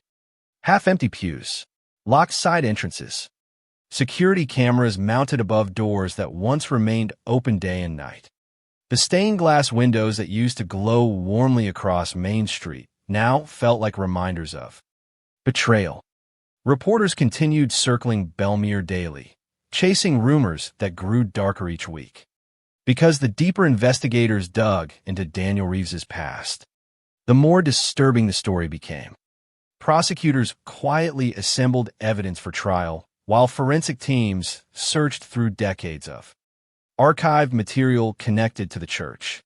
Detectives spent weeks inside dusty storage units, abandoned filing rooms, and forgotten maintenance closets hidden beneath St. Luke's. What they found painted a portrait of obsession far more terrifying than anyone expected. Among Reeves's belongings, investigators recovered handwritten sermon drafts containing strange coded references to temptation, purification, and sinful desire. Some entries mentioned unnamed women repeatedly. Others described emotional struggles that sounded less like spiritual conflict and more like predatory fixation. One notebook entry dated only weeks before Emily Harper's murder chilled detectives completely. She resists guidance now. Reeves had written carefully in blue ink. God sees my suffering. He sees how she tests my resolve. Prosecutors believed the unnamed she referred directly to Emily. Defense attorneys argued the journals reflected abstract religious metaphors taken wildly out of context. But another discovery proved harder to explain away. Hidden inside a locked cabinet beneath Reeves's former church office, investigators uncovered dozens of cassette tapes labeled with dates stretching across nearly 20 years. Many contained recorded counseling sessions between Reeves and female church members who apparently never knew their conversations were being preserved secretly. Detectives listened in horror as young women discussed marriages, insecurities, relationships, fears, and deeply personal struggles, while Reeves guided the conversations calmly from behind his pastor persona. Some recordings felt normal. Others crossed unsettling emotional boundaries. Reeves frequently redirected discussions towards sexuality, obedience, temptation, and loyalty in ways modern investigators described as manipulative and psychologically invasive. Then they found Emily Harper's tapes, 3 separate recordings. The final session dated less than 2 weeks before her murder. Forensic audio specialists enhanced the deteriorated cassette carefully while prosecutors listened. From inside the evidence lab, Emily sounded nervous throughout the conversation. Reeves's voice remained soft, controlled, almost hypnotic. At one point, he asked whether she had been avoiding him intentionally. Emily laughed awkwardly before denying it. Reeves pressed further. The tension in the recording became impossible to ignore. "You belong here, Emily," he told her quietly. "This church needs your devotion." Emily responded politely but firmly that she planned to apply for graduate programs outside Belmere. The following year, several seconds of silence followed. Then Reeves spoke again, lower this time. "Sometimes people abandon the path God chooses for them." Prosecutors believe the tape revealed emotional possessiveness escalating dangerously beneath the surface. The public reaction after details leaked to the media was immediate and explosive. Former church members flooded online forums, sharing uncomfortable memories about Reeves that suddenly felt sinister in hindsight. Women recalled private meetings that lasted too long, lingering touches during prayer circles, late-night phone calls disguised as spiritual guidance. Young choir members remembered feeling strangely uneasy around him, but dismissing the discomfort. Because he was the pastor. Belmere's trust in religious authority had blinded people for decades. Now every memory felt contaminated. Investigators reopened dozens of old complaints and rumors previously ignored by church leadership. Over the years, one former secretary admitted she once discovered photographs of young female parishioners inside Reeves's desk drawer during the late 1980s, but convinced herself there must be an innocent explanation. Another church employee claimed Reeves occasionally became furious when women distanced themselves from church activities unexpectedly. Detectives began suspecting Emily Harper's desire to leave Belmere may have triggered something violent inside him. Yet despite the avalanche of circumstantial evidence, Reeves himself continued refusing to explain what happened on the night of October 13th, 1987. During court appearances, he sat motionless beside his attorneys while cameras flashed relentlessly around him. He never looked toward Emily's surviving family, never addressed reporters, never denied loving her either. The silence fueled endless speculation. Some criminal profilers studying the case publicly theorized Reeves suffered from pathological narcissism hidden beneath religious devotion. Others believed he compartmentalized his life so completely that he convinced himself his actions existed outside ordinary morality. Prosecutors focused instead on building a timeline strong enough to survive trial. According to their reconstruction, choir practice ended around 9:15 p.m. Most members left quickly afterward. Emily remained behind briefly near the church parking lot, where Patricia Morrow saw her speaking privately with Reeves. Investigators believed Reeves persuaded Emily to continue the conversation inside the church under the pretense of spiritual counseling or discussing choir matters. Something happened during that meeting. Perhaps Reeves confessed inappropriate feelings. Perhaps Emily threatened to expose his behavior. Perhaps she simply rejected him directly for the first time. Whatever occurred triggered violence rapidly. Forensic evidence suggested Emily fought with extraordinary desperation. Scratches recovered from Reeves's preserved medical records during later examinations indicated unexplained injuries along his forearms shortly after the murder. At the time, he claimed they came from yard work. Prosecutors believed Emily caused them while trying to survive. Investigators theorized Reeves transported her body to the drainage ditch using his Buick shortly before midnight, then returned home and resumed normal life before sunrise. The horrifying simplicity of the sequence haunted detectives deeply. One violent outburst, hidden successfully behind decades of sermons and public admiration. But then the investigation took another shocking turn. During analysis of old financial records connected to St. Luke's Church, forensic accountants uncovered evidence Reeves secretly paid thousands of dollars over the years to a retired sheriff's deputy named Harold Pike, one of the original officers involved in Emily Harper's murder investigation back in 1987. The payments stretched across nearly 15 years. Small amounts at first, then larger transfers disguised as church consulting fees.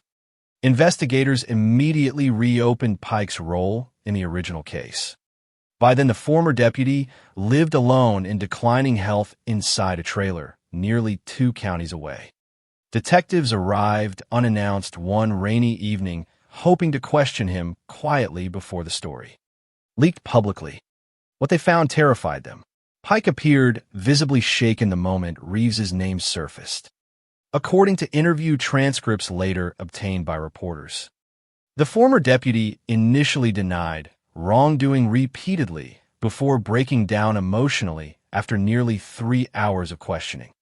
Through tears and fragmented statements, Pike admitted Reeves approached him privately only days after Emily's murder, claiming the town could not survive scandal involving the church. Pike insisted Reeves never confessed directly, but the pastor allegedly pressured him to protect Belmere from destruction. Investigators believe Pike deliberately minimized suspicious evidence connected to Reeves during the early investigation, including witness statements placing Emily near the pastor shortly before her disappearance. Pike denied participating knowingly in a cover-up of murder. Prosecutors were unconvinced. News of possible police corruption detonated across national media instantly. Belmere's nightmare grew even darker overnight. Now residents faced the possibility that Emily Harper's killer not only escaped justice for decades, but may have received protection from law enforcement desperate to preserve the town's image. Protesters gathered outside the sheriff's office demanding accountability. Elderly residents who once defended Reeves publicly stopped speaking to reporters altogether. St. Luke's Church canceled services indefinitely after receiving threatening letters and vandalism. Attacks during the night. Someone spray-painted a single sentence across the church entrance in dripping red paint. "We trusted you." Detectives, meanwhile, expanded their investigation into the two older disappearances tentatively linked to Reeves. One involved 19-year-old Rebecca Nolan, a church volunteer who vanished in Missouri during 1974 after attending a regional youth ministry conference where Reeves preached as a guest speaker. The second involved 21-year-old Lydia Grant, last seen leaving an evening Bible study in Kansas during 1979 after reportedly receiving counseling from Reeves shortly before disappearing. Both women resembled Emily physically. Blonde hair, young, active in church communities. Neither case had ever been solved. Prosecutors stopped short of accusing Reeves publicly in either disappearance. But investigators traveled across multiple states reviewing archived evidence, desperately searching for forensic links before Reeves's health deteriorated further. Because there was another problem now looming over the entire case. Daniel Reeves was dying. Jail medical staff confirmed his condition worsened rapidly during the months following his arrest. Congestive heart failure, advanced kidney disease, severe hypertension. Prosecutors feared he might never survive long enough to stand trial fully. Emily Harper's family panicked at the possibility. After 35 years waiting for answers, they faced losing the only man who truly knew what happened without ever hearing him admit the truth publicly. Thomas Harper began attending every court hearing obsessively, staring silently at Reeves with visible hatred burning across his face. Several reporters described the tension between them as unbearable. During one hearing, Thomas reportedly whispered, "You don't get to die a pastor," while deputies escorted Reeves past him in chains. Still, Reeves remained silent. Until one freezing December night when the sheriff's office received an unexpected phone call from county jail shortly after midnight. Reeves wanted to speak privately with investigators. Alone, no attorneys present. Detectives rushed through snow-covered roads toward the jail, believing the confession they chased for months might finally be coming. They found Reeves sitting weakly inside the medical wing, wrapped in blankets beneath fluorescent lights that hummed softly overhead. His breathing sounded shallow now, fragile. The old pastor stared at the detectives for a long moment before speaking quietly.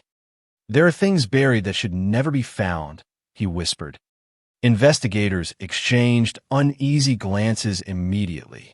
Reeves continued staring toward the floor. Some sins spread when exposed.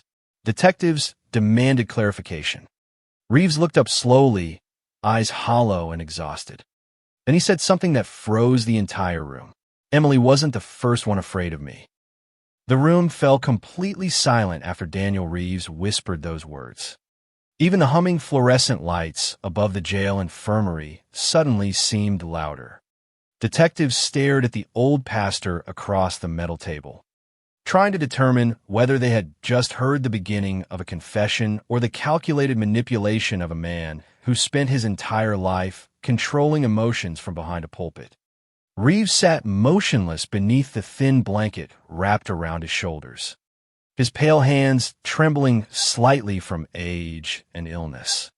Outside the narrow, reinforced window, snow drifted through darkness over Belmere, while the town slept unaware that its most terrifying secrets might finally be surfacing after decades underground.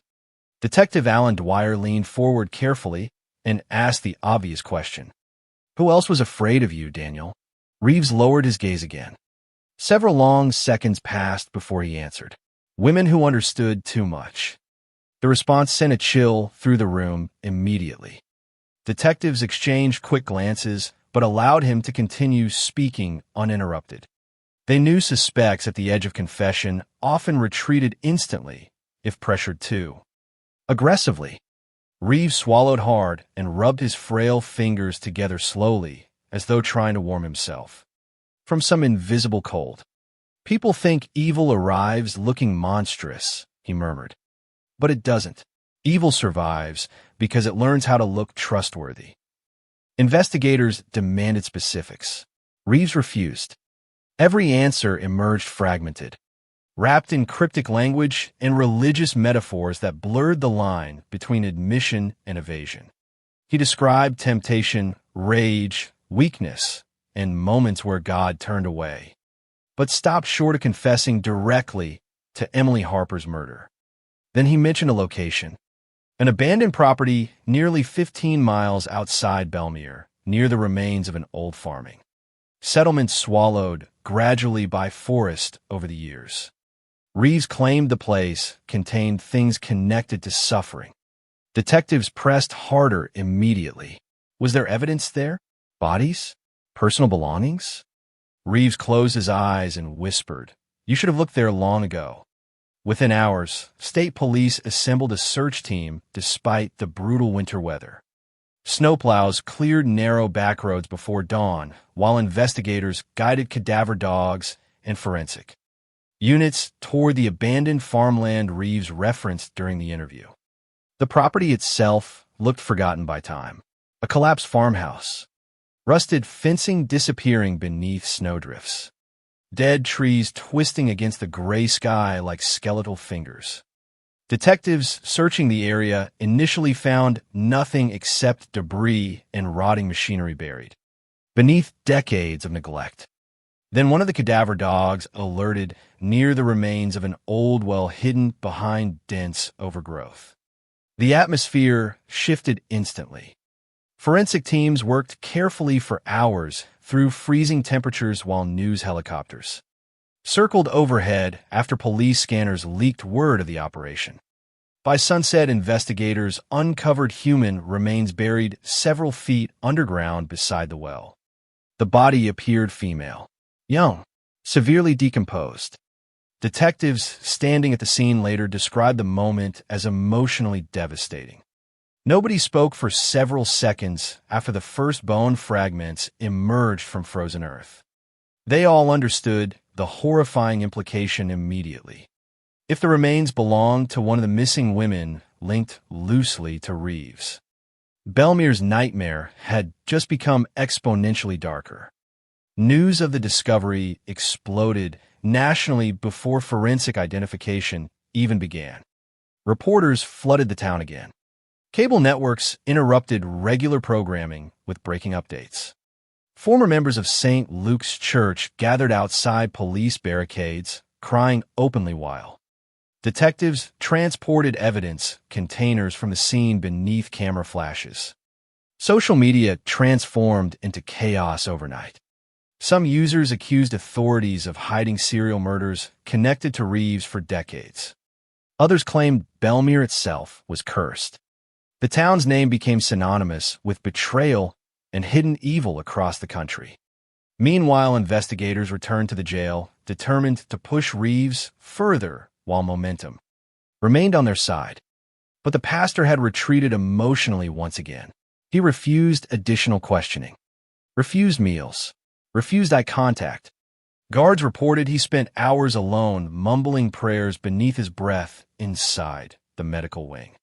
Detectives feared they were losing him psychologically before securing a full confession. Then forensic anthropologists delivered the first shocking update regarding the remains from the well. The victim was not Rebecca Nolan or Lydia Grant, the two women previously linked to Reeves through old disappearances.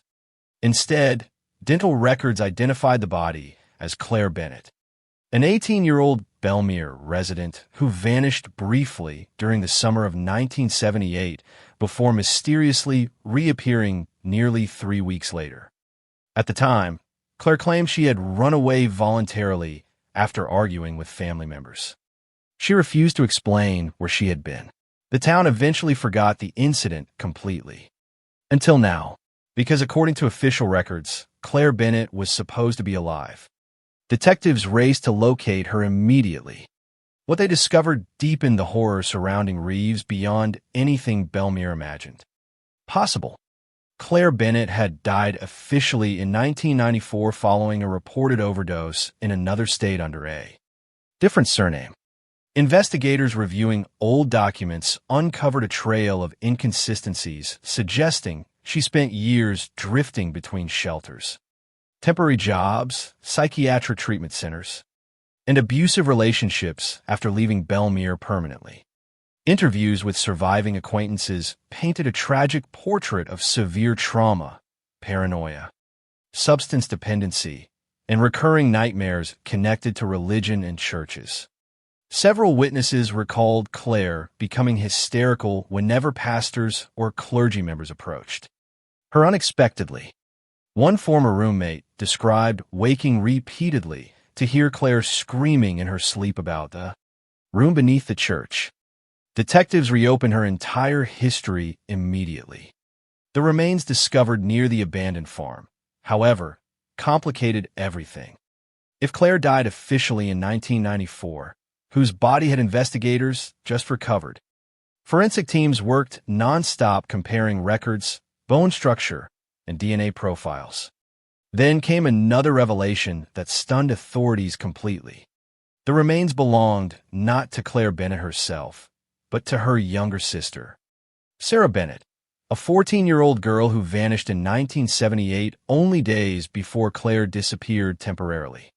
Belmere barely remembered Sarah's case because Reeves personally helped frame the narrative that she likely drowned accidentally while wandering near a river outside town. No body was ever found.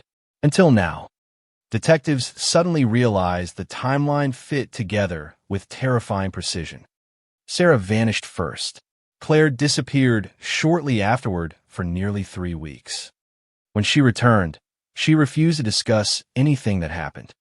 Investigators now believe Claire knew exactly what happened to her sister and spent the rest of her life psychologically destroyed by the secret.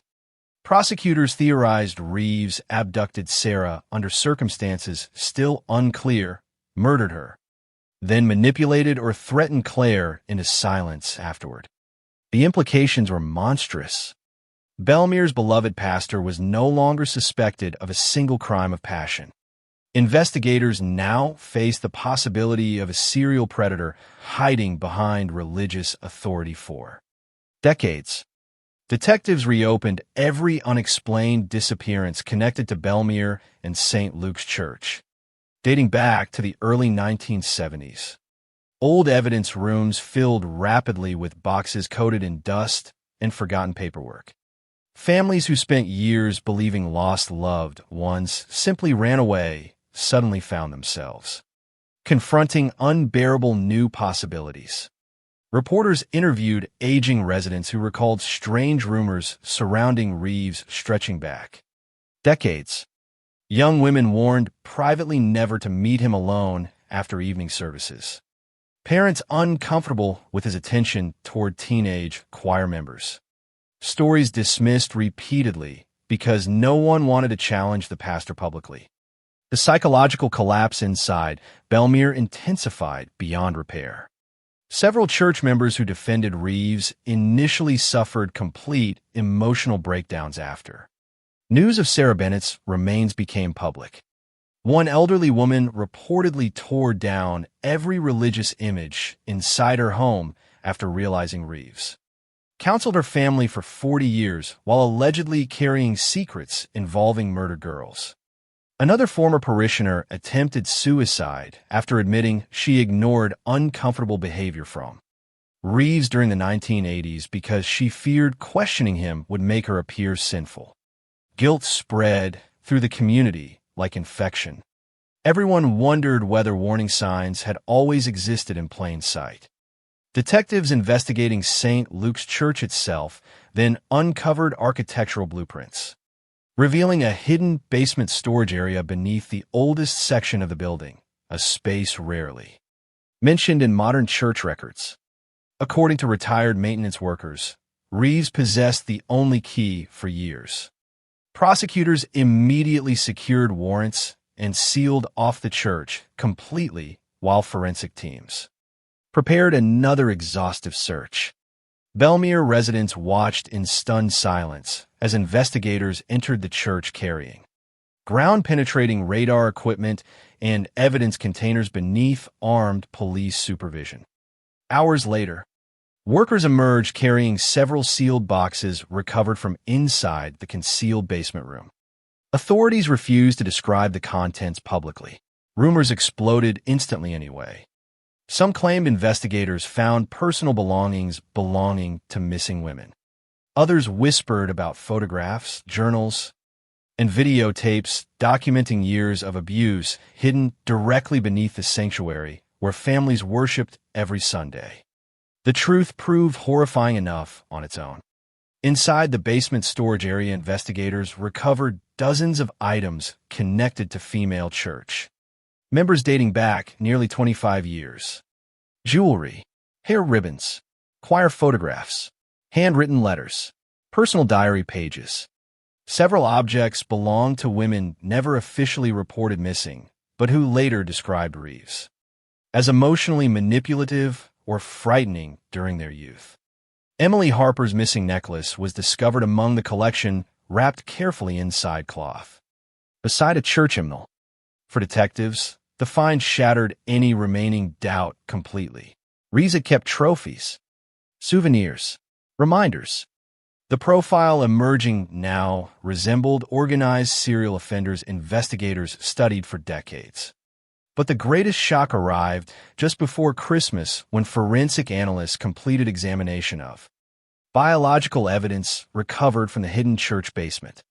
Multiple unidentified DNA profiles belonging to young women were discovered throughout the room.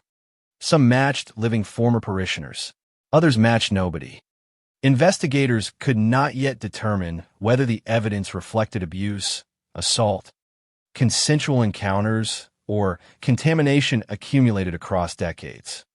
But one conclusion became unavoidable. St. Luke's Church had concealed far more darkness beneath its walls than anyone ever imagined. And somewhere inside county jail, weakened by illness but still alive, Daniel Reeves remained the only person capable of explaining how deep the horror truly went. Christmas arrived in Belmere beneath freezing rain and silence. The streets that once glowed with choir music and holiday decorations now felt hollow, almost abandoned. St. Luke's Church remained sealed behind police tape while forensic lights burned through stained glass windows late into the night.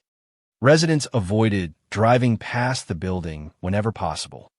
Some crossed themselves instinctively at the sight of it.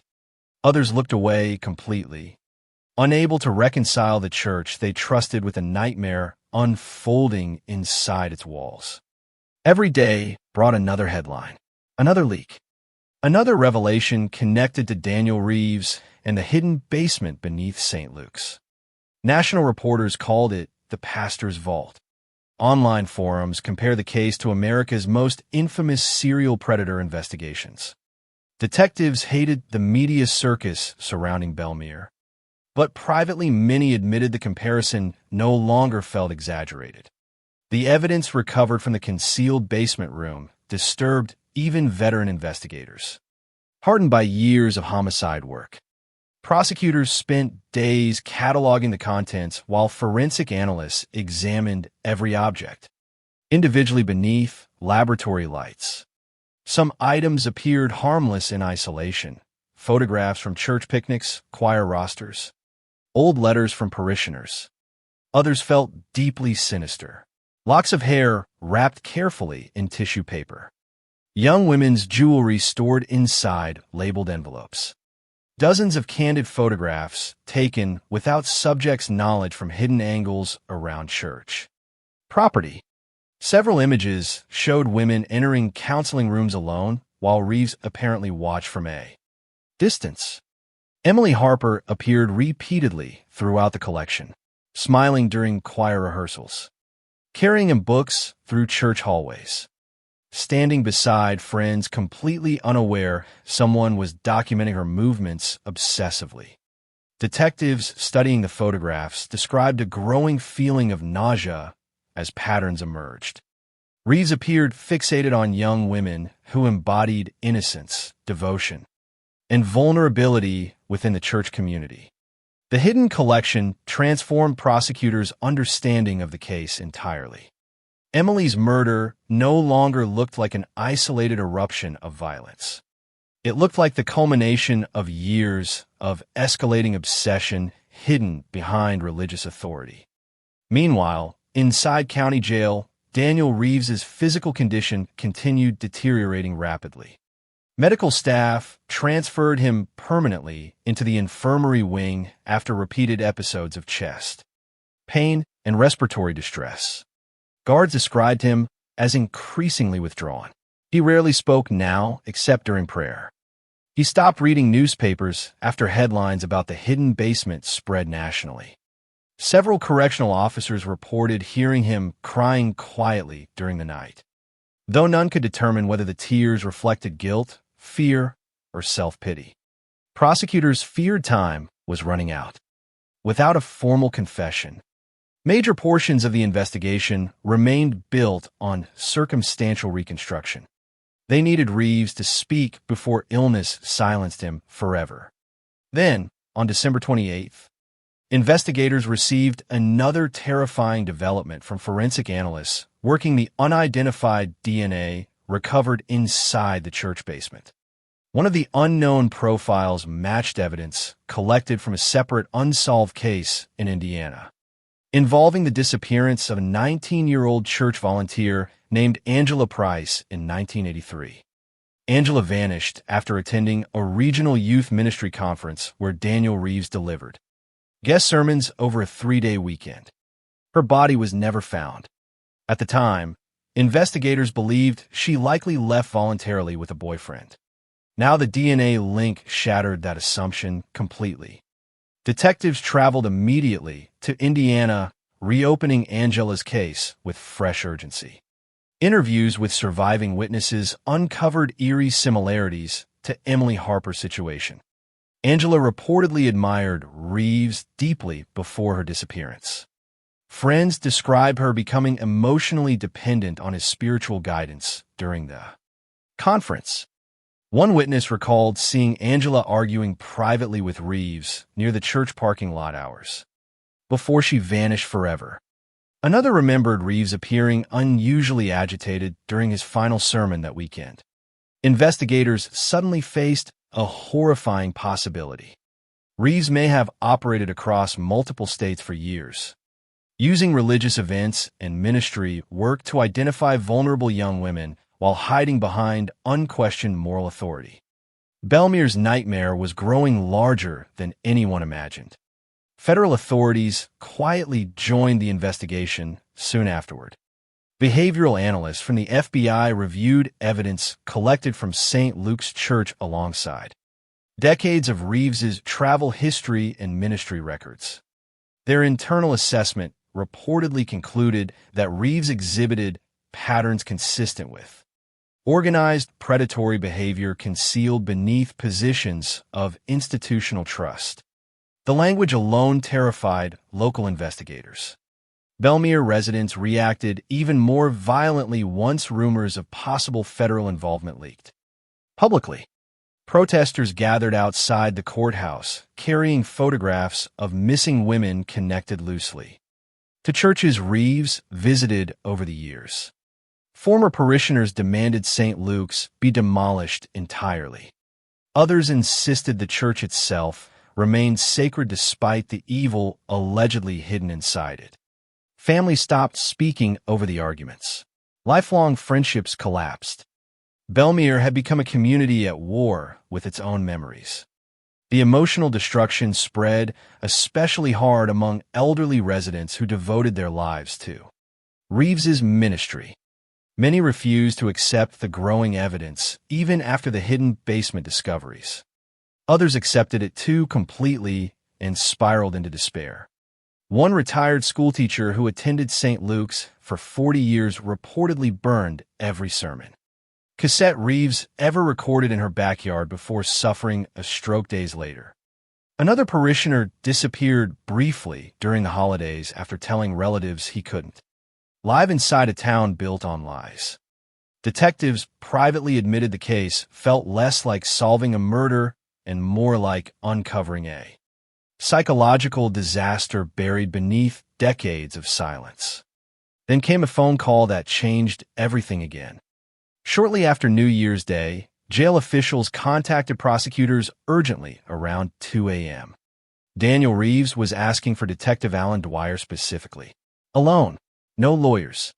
No recording equipment visible inside the room. Dwyer arrived at the infirmary less than 30 minutes later beneath heavy snowfall. He found Reeves sitting upright in bed attached to oxygen tubing. His skin pale beneath dim fluorescent lights. The old pastor looked exhausted beyond words now. Fragile. Haunted. But there was also something else in his expression that night. Fear. Real fear. Reeves motioned weakly for Dwyer to sit beside the bed. For several moments, neither man spoke. Snow tapped softly against the narrow window, while medical machines beeped quietly nearby. Finally, Reeves whispered, "They think Emily was the worst thing I ever did." Detective Dwyer remained silent, allowing the pastor to continue. Reeves stared toward the ceiling with glassy eyes. "Emily fought," he murmured. "She saw what I really was." Dwyer felt his pulse quicken instantly. It was the closest thing to an admission Reeves had ever given. The detective asked directly whether he killed her. Reeves closed his eyes. "I didn't mean for it to happen like that." The words hung inside the room like poison. Dwyer pressed harder immediately. Reeves described the night of October 13th. 1987 in fragmented whispers interrupted constantly by coughing fits and long silences.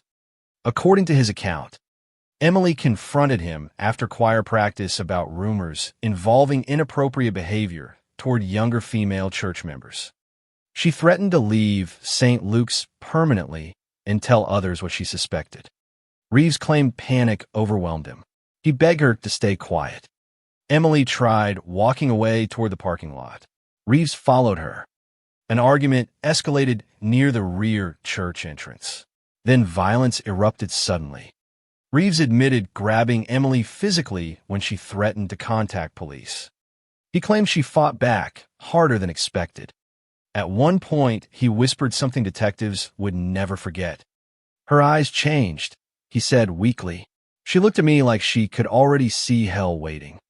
Reeves described striking Emily accidentally during the struggle before dragging her toward his vehicle in panic. He insisted repeatedly that he never planned to kill her. Prosecutors later argued the claim was meaningless beside the brutality of the crime scene itself. But Reeves still refused to provide full details about what happened afterward near the drainage ditch. Whenever Dwyer pushed further, the pastor retreated emotionally again.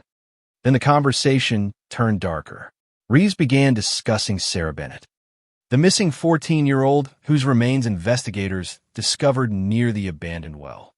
According to Reeves, Sarah stumbled accidentally upon private counseling materials hidden inside St. Luke's during the summer of 1978. Detectives believed he meant the secret photographs and recordings later recovered from the concealed basement. Reeves claimed Sarah threatened to tell adults what she found. She was too young to understand, he whispered.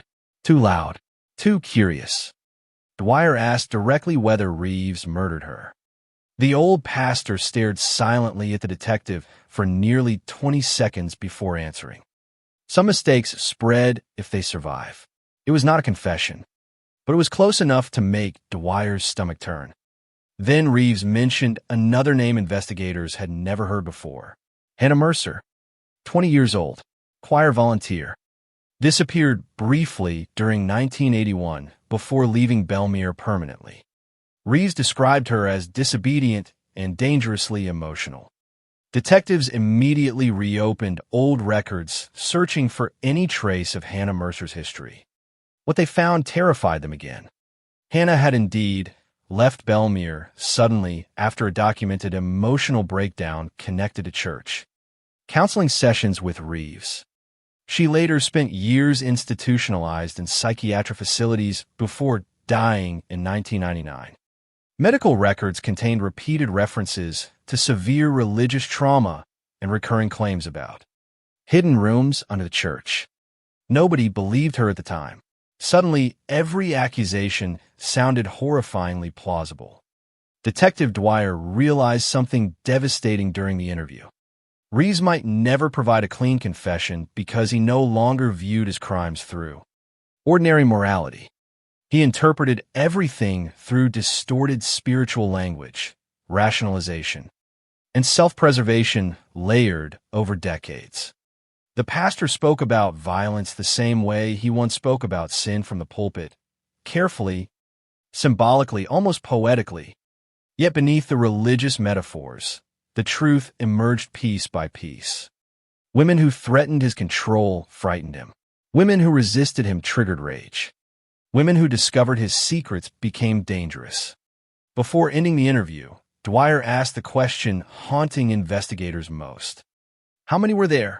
Reeves looked genuinely confused for a moment, then deeply tired.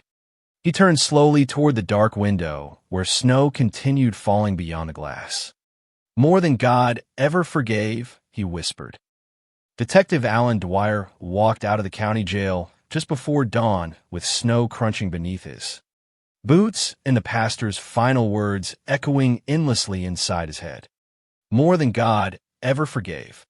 The statement spread through the investigation team within hours. Though nobody could fully determine whether Reeves referred to murders, assaults, manipulation, or sins buried entirely inside his own mind. The ambiguity made it worse. Every detective involved in the case suddenly feared they were no longer investigating a single homicide, but the hidden history of a predator who spent decades cloaked in religious authority while vulnerable women disappeared emotionally, psychologically, and possibly physically around him. Belmere woke that morning beneath gray skies and fresh panic. Rumors about Reeves's late-night interview leaked almost immediately despite prosecutors' ordering strict secrecy. Reporters surrounded the sheriff's office before sunrise, demanding confirmation that the pastor confessed to multiple crimes. Authorities refused comment publicly, but the damage was already done. Residents gathered outside diners and gas stations whispering about hidden victims, secret graves, and missing girls nobody bothered searching for decades earlier because Daniel Reeves always provided reassuring explanations. The town's collective memory itself had become contaminated. Every disappearance, every runaway teenager, every nervous church volunteer who left Belmere suddenly now carried terrifying new implications. Investigators formed a special review unit dedicated entirely to re-examining women connected to St. Luke's Church between 1970 and 1990. Old filing cabinets were emptied, yearbooks analyzed, choir rosters digitized. Detectives created timelines stretching across decades, trying to identify patterns hidden beneath ordinary church life. What emerged disturbed them profoundly. Multiple young women who spent time under Reeves's counseling later suffered breakdowns. Substance abuse issues, abrupt relocations, or unexplained disappearances. Most survived physically. Many did not survive emotionally. Prosecutors began describing Reeves privately as a psychological serial offender whose violence escalated over years beneath the protection of faith and community trust. Then investigators uncovered evidence suggesting Reeves may not have acted entirely alone. During analysis of church financial records and archive correspondence, detectives found repeated references to private meetings between Reeves and former Deputy Harold Pike during critical moments connected to missing persons investigations. Pike, already under scrutiny for allegedly minimizing evidence in Emily Harper's murder case, suddenly appeared tied more deeply to the church's hidden secrets than authorities first realized. Detectives obtained warrants and searched Pike's trailer again thoroughly. Hidden beneath loose floorboards in a bedroom closet, they discovered boxes containing decades-old police reports, personal journals, and several unregistered cassette tapes. One tape changed the investigation immediately. The recording appeared damaged and incomplete, but forensic audio specialists enhanced portions successfully enough to identify two voices. One belonged unmistakably to Daniel Reeves. The other matched Harold Pike. The conversation itself sounded fragmented, tense, almost panicked. Reeves spoke first. "If she talks, everything collapses." Pike responded quietly. "Then you should have controlled her before it got this far." Detectives listening to the tape reportedly felt physically sick. The date scribbled on the cassette label matched October 1987, only days after Emily Harper's murder. Prosecutors now believe Pike may have known far more about the crime than he ever admitted publicly. Investigators brought the former deputy in for another interrogation immediately. This time Pike looked terrified before questioning even began. His health had deteriorated badly since the initial interview weeks earlier. Pale skin, shaking hands, slurred speech from heavy drinking. Detectives confronted him with the tape recording directly. Pike broke almost instantly, through tears and visible panic. He admitted Reeves contacted him privately after Emily's body was discovered and begged for protection. According to Pike, Reeves never confessed outright, but implied something terrible happened during a confrontation with Emily outside the church. Pike claimed he convinced himself Reeves acted accidentally in a moment of panic. "I thought I was saving the town," he whispered repeatedly during interrogation. Detectives asked whether Pike helped destroy evidence. At first he denied it. Then prosecutors revealed forensic analysis proving portions of the original evidence files had been altered deliberately.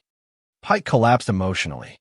He admitted removing witness statements implicating Reeves and discouraging investigators from pursuing leads connected to St. Luke's Church aggressively. But the most horrifying revelation came near the end of the interview. Pike claimed Reeves confessed privately years earlier to hurting another girl before Emily, a younger one. Detectives immediately suspected Sarah Bennett. Pike insisted he never learned the full details because he didn't want to know. He described Reeves as emotionally unstable during the confession, terrified that old secrets would surface if Emily exposed his behavior publicly. According to Pike, Reeves believed Sarah Bennett's disappearance represented God testing his soul. The language chilled investigators completely. Belmere exploded once Pike's cooperation leaked publicly. Citizens who once defended local law enforcement now accused the sheriff's department itself of helping bury murder for decades. Protesters surrounded the courthouse, carrying signs demanding criminal charges against surviving officials connected to the original investigation. Former officers faced harassment and threats. Elderly residents stopped speaking to reporters entirely. The town no longer trusted anyone. Meanwhile, forensic teams continued excavating land surrounding the abandoned farm property Reeves referenced during his infirmary confession. Cadaver dogs alerted repeatedly across multiple locations near the collapsed well and surrounding woods. Investigators uncovered animal remains, discarded trash, and old farming debris at first. Then another human bone fragment surfaced, less than 50 yards from where Sarah Bennett's body had been buried. The discovery triggered a full-scale excavation operation under floodlights while snowstorms rolled across the countryside. Reporters watched from distant barricades as forensic anthropologists worked carefully through frozen earth hour after hour. 3 days later, authorities confirmed investigators had uncovered partial remains belonging to another unidentified female victim.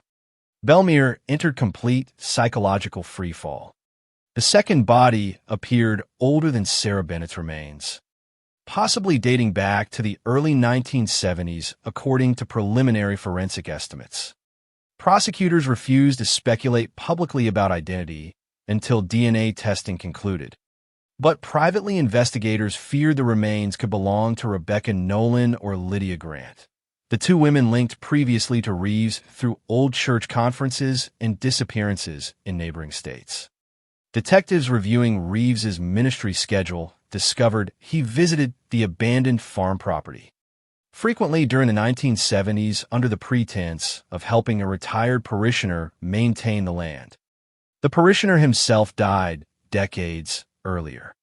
No one questioned why Reeves continued visiting the isolated property afterward.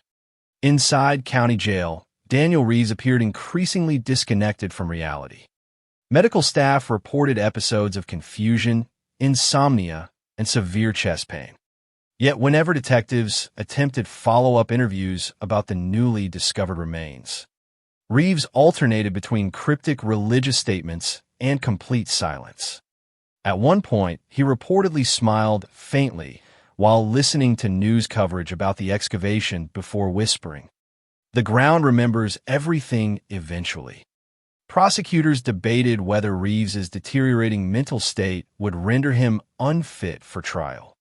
Entirely. Emily Harper's family panicked again at the possibility of losing formal justice after waiting nearly 4 decades. Thomas Harper began appearing publicly more often, giving emotional interviews outside the courthouse, demanding Reeves answer directly for what he did. During one nationally televised appearance, Thomas held up a photograph of Emily smiling beside St. Luke's choir members and stared directly into the cameras. "He stole her life," he said quietly. "Then he stole the truth from all of us." The interview spread across the country within hours. Sympathy for Bellemere shifted into collective horror as more survivors connected to Reeves emerged. Publicly, several women filed civil lawsuits against St. Luke's church leadership, alleging decades of institutional negligence, intimidation, and emotional abuse surrounding Reeves's conduct. Former parishioners described being discouraged aggressively from questioning the pastor under any circumstances. One woman claimed church elders warned her during the 1980s that criticizing Reeves meant challenging God's authority. Another alleged she was pressured into silence after reporting inappropriate behavior during counseling sessions. Detectives investigating church leadership found no evidence others participated knowingly in violent crimes. But they increasingly believed Bellemere's culture of blind trust allowed Reeves to operate unchecked. For years, then forensic analysts identified the second set of remains from the abandoned farm. The victim was 21-year-old Lydia Grant, the Kansas Bible study volunteer who vanished in 1979 after receiving counseling from Reeves during a regional church event. Dental records and mitochondrial DNA confirmed the identification conclusively. Prosecutors announced the findings during a packed press conference broadcast live nationwide. Gasps reportedly filled the room when authorities confirmed Reeves now stood connected through evidence to multiple dead women spanning over a decade. Bellemere residents watching from home described the moment as emotionally devastating beyond words. The pastor who once represented morality itself had transformed officially into something else. Entirely. Something predatory, something hidden, something evil wearing the face of trust. Yet investigators still lacked complete understanding of how many victims truly existed. The hidden basement beneath St. Luke's continued producing evidence almost weekly. Additional photographs surfaced showing unidentified young women attending church retreats with Reeves across multiple states. Several names connected to those images remained unresolved inside missing persons databases even. Decades later, federal agents expanded inquiries into at least 7 cold cases potentially tied to Reeves's ministry travels. The scale of a nightmare kept growing. Then came the discovery that terrified investigators more than anything else so far. While examining structural areas beneath St. Luke's Church using modern ground scanning technology, forensic teams identified a large concealed cavity sealed behind concrete sometime during the late 1980s. The space did not appear on any architectural blueprints. Prosecutors immediately halted all access to the church while engineers prepared safe entry into the hidden chamber. News helicopters circled overhead continuously as workers cut carefully through aging concrete walls. Beneath the sanctuary floor, Belmere held its breath, waiting to learn what else Daniel Reeves buried beneath the church where generations once gathered to worship. The moment workers broke through the concrete wall beneath St. Luke's Church, the smell hit first. Thick, rotten, ancient.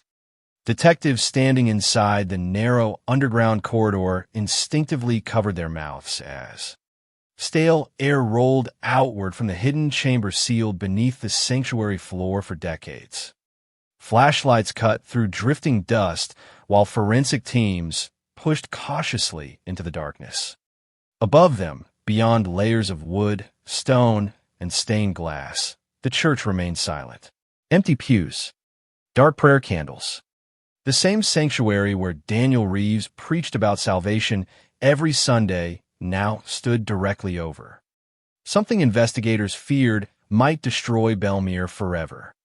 The concealed chamber stretched farther underground than anyone expected, roughly 20 feet long.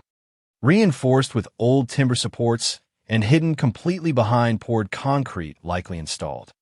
Sometime after Emily Harper's murder, detectives immediately noticed shelves lining the walls, boxes stacked carefully, plastic containers sealed with duct tape, a rusted metal desk positioned beneath a hanging bulb that no longer worked. The room did not resemble a burial site.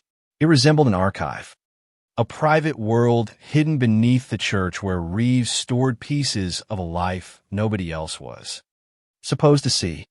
Forensic photographers documented everything methodically while investigators opened containers one by one beneath portable floodlights. Inside the first boxes, they found more photographs, hundreds of them. Young women from church events across multiple decades, choir rehearsals, retreats, baptisms, counseling groups. Many subjects appeared unaware they were being photographed at all. Some images focused obsessively on specific women from different angles, almost like surveillance. Emily Harper appeared constantly throughout the collection. So did Lydia Grant. So did Sarah Bennett. And then investigators began noticing women they could not identify at all. The second set of containers held cassette tapes similar to those recovered earlier from Reeves's office, but far more disturbing. Some recordings contained counseling sessions. Others captured private conversations Reeves apparently recorded secretly inside church rooms, vehicles, and ministry trips without anyone's knowledge.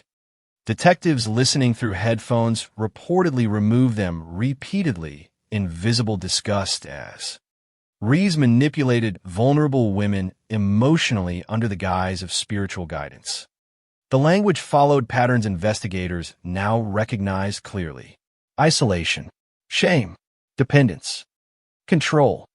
Reeves positioned himself as protector, confessor, and moral authority simultaneously until boundaries dissolved completely. Then forensic technicians opened a locked trunk sitting beneath the metal desk. The atmosphere inside the chamber changed immediately. Several detectives later admitted they knew instinctively something terrible waited inside before the lid even lifted fully. The trunk contained personal belongings wrapped carefully in newspaper and cloth, jewelry, wallets, driver's licenses, church name tags, hairbrushes, photographs torn from family albums. At least 15 different women appeared represented inside the collection. Some were already identified through previous investigations. Others remained completely unknown. One evidence technician reportedly stepped away from the trunk and vomited against the wall after, realizing Reeves had likely preserved trophies from victims spanning decades. Then came the discovery that froze the room completely silent. Hidden beneath the bottom layer of belongings, investigators uncovered several small spiral notebooks, covered in black leather. Reeves's journals, detailed journals. Prosecutors transported them immediately under armed supervision to a secure evidence facility while forensic document specialists began examination overnight. The contents horrified everyone who read them. Reeves documented years of obsession, manipulation, emotional fixation, and violent fantasies in meticulous detail. Some entries read like prayers. Others resembled confessions written by a man slowly losing control over his own impulses. Women were described not as people, but as symbols, temptations, tests, threats to his sacred calling. Emily Harper appeared throughout the journals more frequently than anyone else. Reeves described her as pure enough to expose corruption simply by seeing it. One entry dated September 1987 referenced Emily directly. "She no longer looks at me with trust," Reeves wrote. "I feel judgment in her silence." Another entry only days before the murder became one of the prosecution's most devastating pieces of evidence. "If she destroys everything," Reeves wrote carefully, "then God must forgive what follows." Belmere erupted once news leaked about the journals and hidden chamber. Residents gathered outside St. Luke's Church in near hysteria while national reporters described the underground room as a cathedral of secrets. Former parishioners openly wept during televised interviews. Several elderly church members who defended Reeves publicly for months disappeared from public view, entirely after details from the journal surfaced. The illusion finally collapsed beyond repair. Daniel Reeves was no longer viewed as a beloved pastor accused of isolated violence. He was becoming something far darker in the public imagination, a predator who built an entire life around trust while secretly collecting evidence of suffering beneath the church itself. But investigators were not finished uncovering horrors inside the chamber. During forensic excavation along the rear wall, ground-penetrating radar identified another anomaly beneath the concrete floor. Workers cut carefully through old foundation material while detectives watched in tense silence. Several feet below the chamber surface, forensic teams uncovered human remains, female, young, buried directly beneath St. Luke's Church. Belmere's nightmare reached a new level instantly. Authorities sealed the entire area and suspended media access while forensic anthropologists worked around the clock identifying the victim. Preliminary analysis suggested the remains dated back decades. Prosecutors feared the body might belong to another missing woman connected to Reeves's ministry. Rumors exploded nationwide before official confirmation even arrived. Social media users called St. Luke's the Church of Graves. Conspiracy theories spread wildly. Some claimed multiple bodies remained hidden beneath the property. Others accused church leadership of participating knowingly in cover-ups spanning generations. Detectives fought desperately to separate evidence from panic as the investigation spiraled larger. By the day, then the identification came back. The remains belonged to Angela Price, the 19-year-old Indiana church volunteer who vanished during a ministry conference in 1983 after reportedly arguing privately with Reeves near a parking lot. For nearly 40 years, her family believed she might still be alive somewhere. Instead, she had been buried beneath St. Luke's Church while Daniel Reeves preached above her grave every Sunday. Angela's surviving mother collapsed during a televised press conference announcing the identification. The footage spread across the country within hours. Belmere's name became synonymous with betrayal, hidden evil, and institutional failure. Federal authorities expanded the investigation again immediately.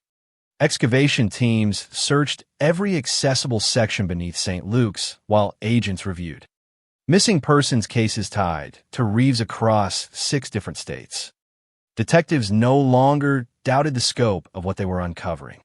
Daniel Reeves was almost certainly a serial killer. The only remaining question was how many victims existed. Meanwhile, Reeves himself seemed to sense the walls closing permanently around his legacy. Jail staff described his condition worsening dramatically after news of Angela Price's remains reached the media. He stopped eating almost entirely. He refused medication repeatedly. Several guards reported hearing him pray aloud for hours during the night. Yet whenever detectives attempted additional interviews, Reeves retreated behind vague, religious language again. At one point, Detective Dwyer confronted him directly with photographs recovered from the underground chamber. "How many women did you hurt?" Dwyer demanded.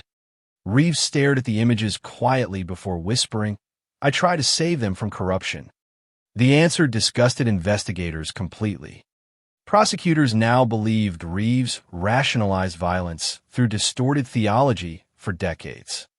Women who challenged him, rejected him, or threatened exposure became symbols of moral danger in his fractured mind. Killing them allowed him to preserve the public identity he worshipped above everything else. His church, his authority, his image. Belmere struggled to survive psychologically beneath the revelations. St. Luke's officially dissolved its congregation after nearly 70 years in operation. The building itself stood abandoned under constant police supervision while debates erupted over whether it should be demolished completely. Some residents wanted the structure burned to the ground. Others argued destroying it would erase evidence and memory together. Vigils for victims replaced Sunday services.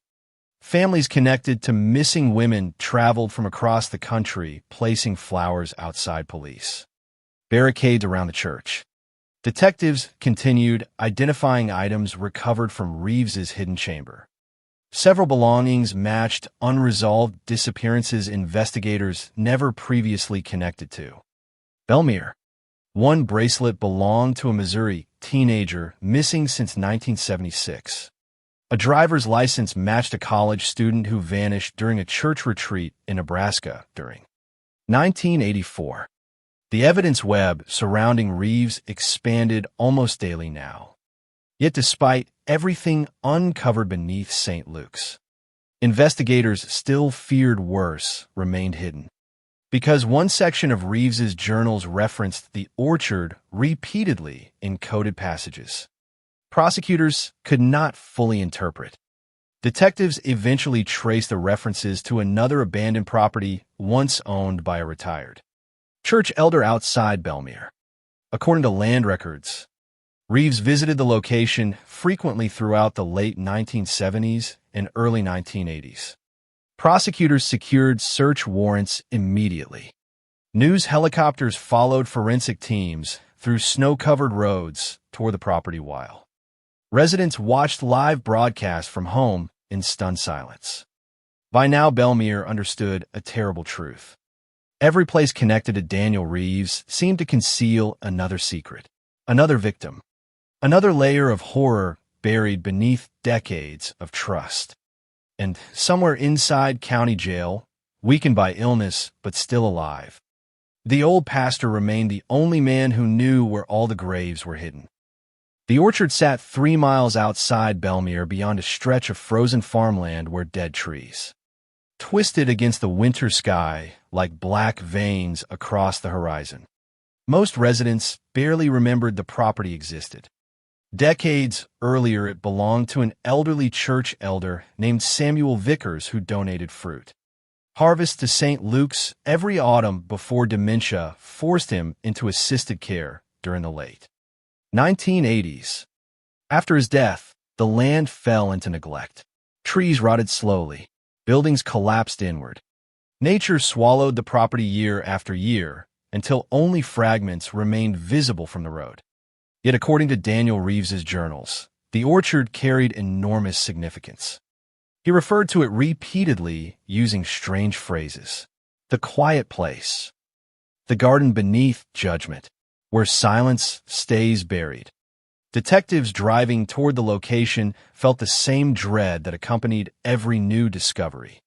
Connected to Reeves. Each search seemed to uncover another layer of darkness nobody imagined possible. Belmere had already transformed from a grieving small town into the center of one of the largest serial murder investigations in modern American history. Prosecutors now suspected Reeves committed crimes across at least 15 years while hiding beneath the identity of a trusted pastor. Federal agents established command tents near the orchard before sunrise while cadaver dogs swept the frozen property carefully between rows of dead apple trees. News helicopters circled overhead again, broadcasting live images across the country. Residents watched from homes, diners, motel rooms, and hospital waiting areas in total silence. Nobody in Belmere expected good news anymore. Around noon, one of the cadaver dogs alerted near a collapsed tool shed partially buried beneath snow and vines. Investigators cleared debris slowly, while forensic teams scanned the ground beneath rusted floorboards. Almost immediately, radar equipment identified irregularities underground. Excavation crews began digging carefully through frozen soil, while television commentators speculated live about what might be hidden there. By evening, investigators uncovered human remains, then another set nearby, then a third. The orchard became a full-scale crime scene overnight. Floodlights illuminated the property through darkness, while forensic anthropologists worked beneath. Falling snow hour after hour, recovering bones from shallow graves hidden between tree roots and collapsed fencing. Belmere broke emotionally once the scope of the excavation leaked publicly. Families connected to missing women flooded local hotels and community centers, waiting desperately for identification updates. Some carried photographs decades old. Others carried hope they now hated themselves for still having. Detectives established crisis counseling stations throughout town after several residents suffered panic attacks watching the orchard searches unfold live on television. St. Luke's Church remained dark in the background of every news broadcast, like a monument to betrayal. Inside county jail, Daniel Reeves reportedly asked guards whether the orchard had been disturbed. The question alone terrified investigators. Detective Alan Dwyer confronted Reeves directly the following morning with photographs from the excavation site spread across a metal table. "Who did you bury there?" Dwyer demanded. Reeves stared at the images for several moments before whispering, "Some souls wanted peace." Dwyer slammed his fist against the table hard enough to startle nearby guards. "You murdered them." Reeves closed his eyes slowly. "I carried their suffering," he murmured. Detectives increasingly believed Reeves no longer separated himself psychologically from his crimes. Years of distorted theology, narcissism, and emotional control had fused into something profoundly dangerous. He viewed himself simultaneously as sinner, savior, punisher, and victim. The journals recovered beneath St. Luke's revealed a man obsessed with purity and terrified of exposure. Women who rejected his authority became threats to the carefully constructed identity protecting him from consequences. Violence allowed him to erase danger while preserving the illusion of holiness the town worshipped for decades. But the orchard uncovered evidence even more horrifying than investigators expected. Forensic analysis confirmed at least 4 separate female victims buried on the property. One was identified quickly as Rebecca Nolan, the 19-year-old Missouri church volunteer who vanished after Reeves preached at a regional youth conference in 1974. Her family had spent nearly 50 years believing she ran away voluntarily. Instead, she spent those decades beneath frozen ground while Reeves delivered sermons about compassion and redemption every Sunday morning. Another set of remains belonged to an unidentified teenage girl between 15 and 17 years old. No missing persons match surfaced immediately. Detectives feared she might represent an entirely unknown victim never connected publicly to Reeves before. The realization chilled investigators deeply. If unidentified victims existed, then the true scale of Reeves's crimes might extend far beyond current evidence. The orchard searches continued for nearly 2 weeks. Each day brought new discoveries: jewelry, torn clothing fragments, rusted zipper pulls, personal effects preserved in sealed evidence bags beneath portable lights while snowstorms rolled. Across the countryside, prosecutors eventually confirmed the property functioned as a disposal site Reeves used, intermittently over years. Tire impressions preserved beneath older soil layers suggested vehicles accessed the orchard repeatedly during the 1970s and early 1980s.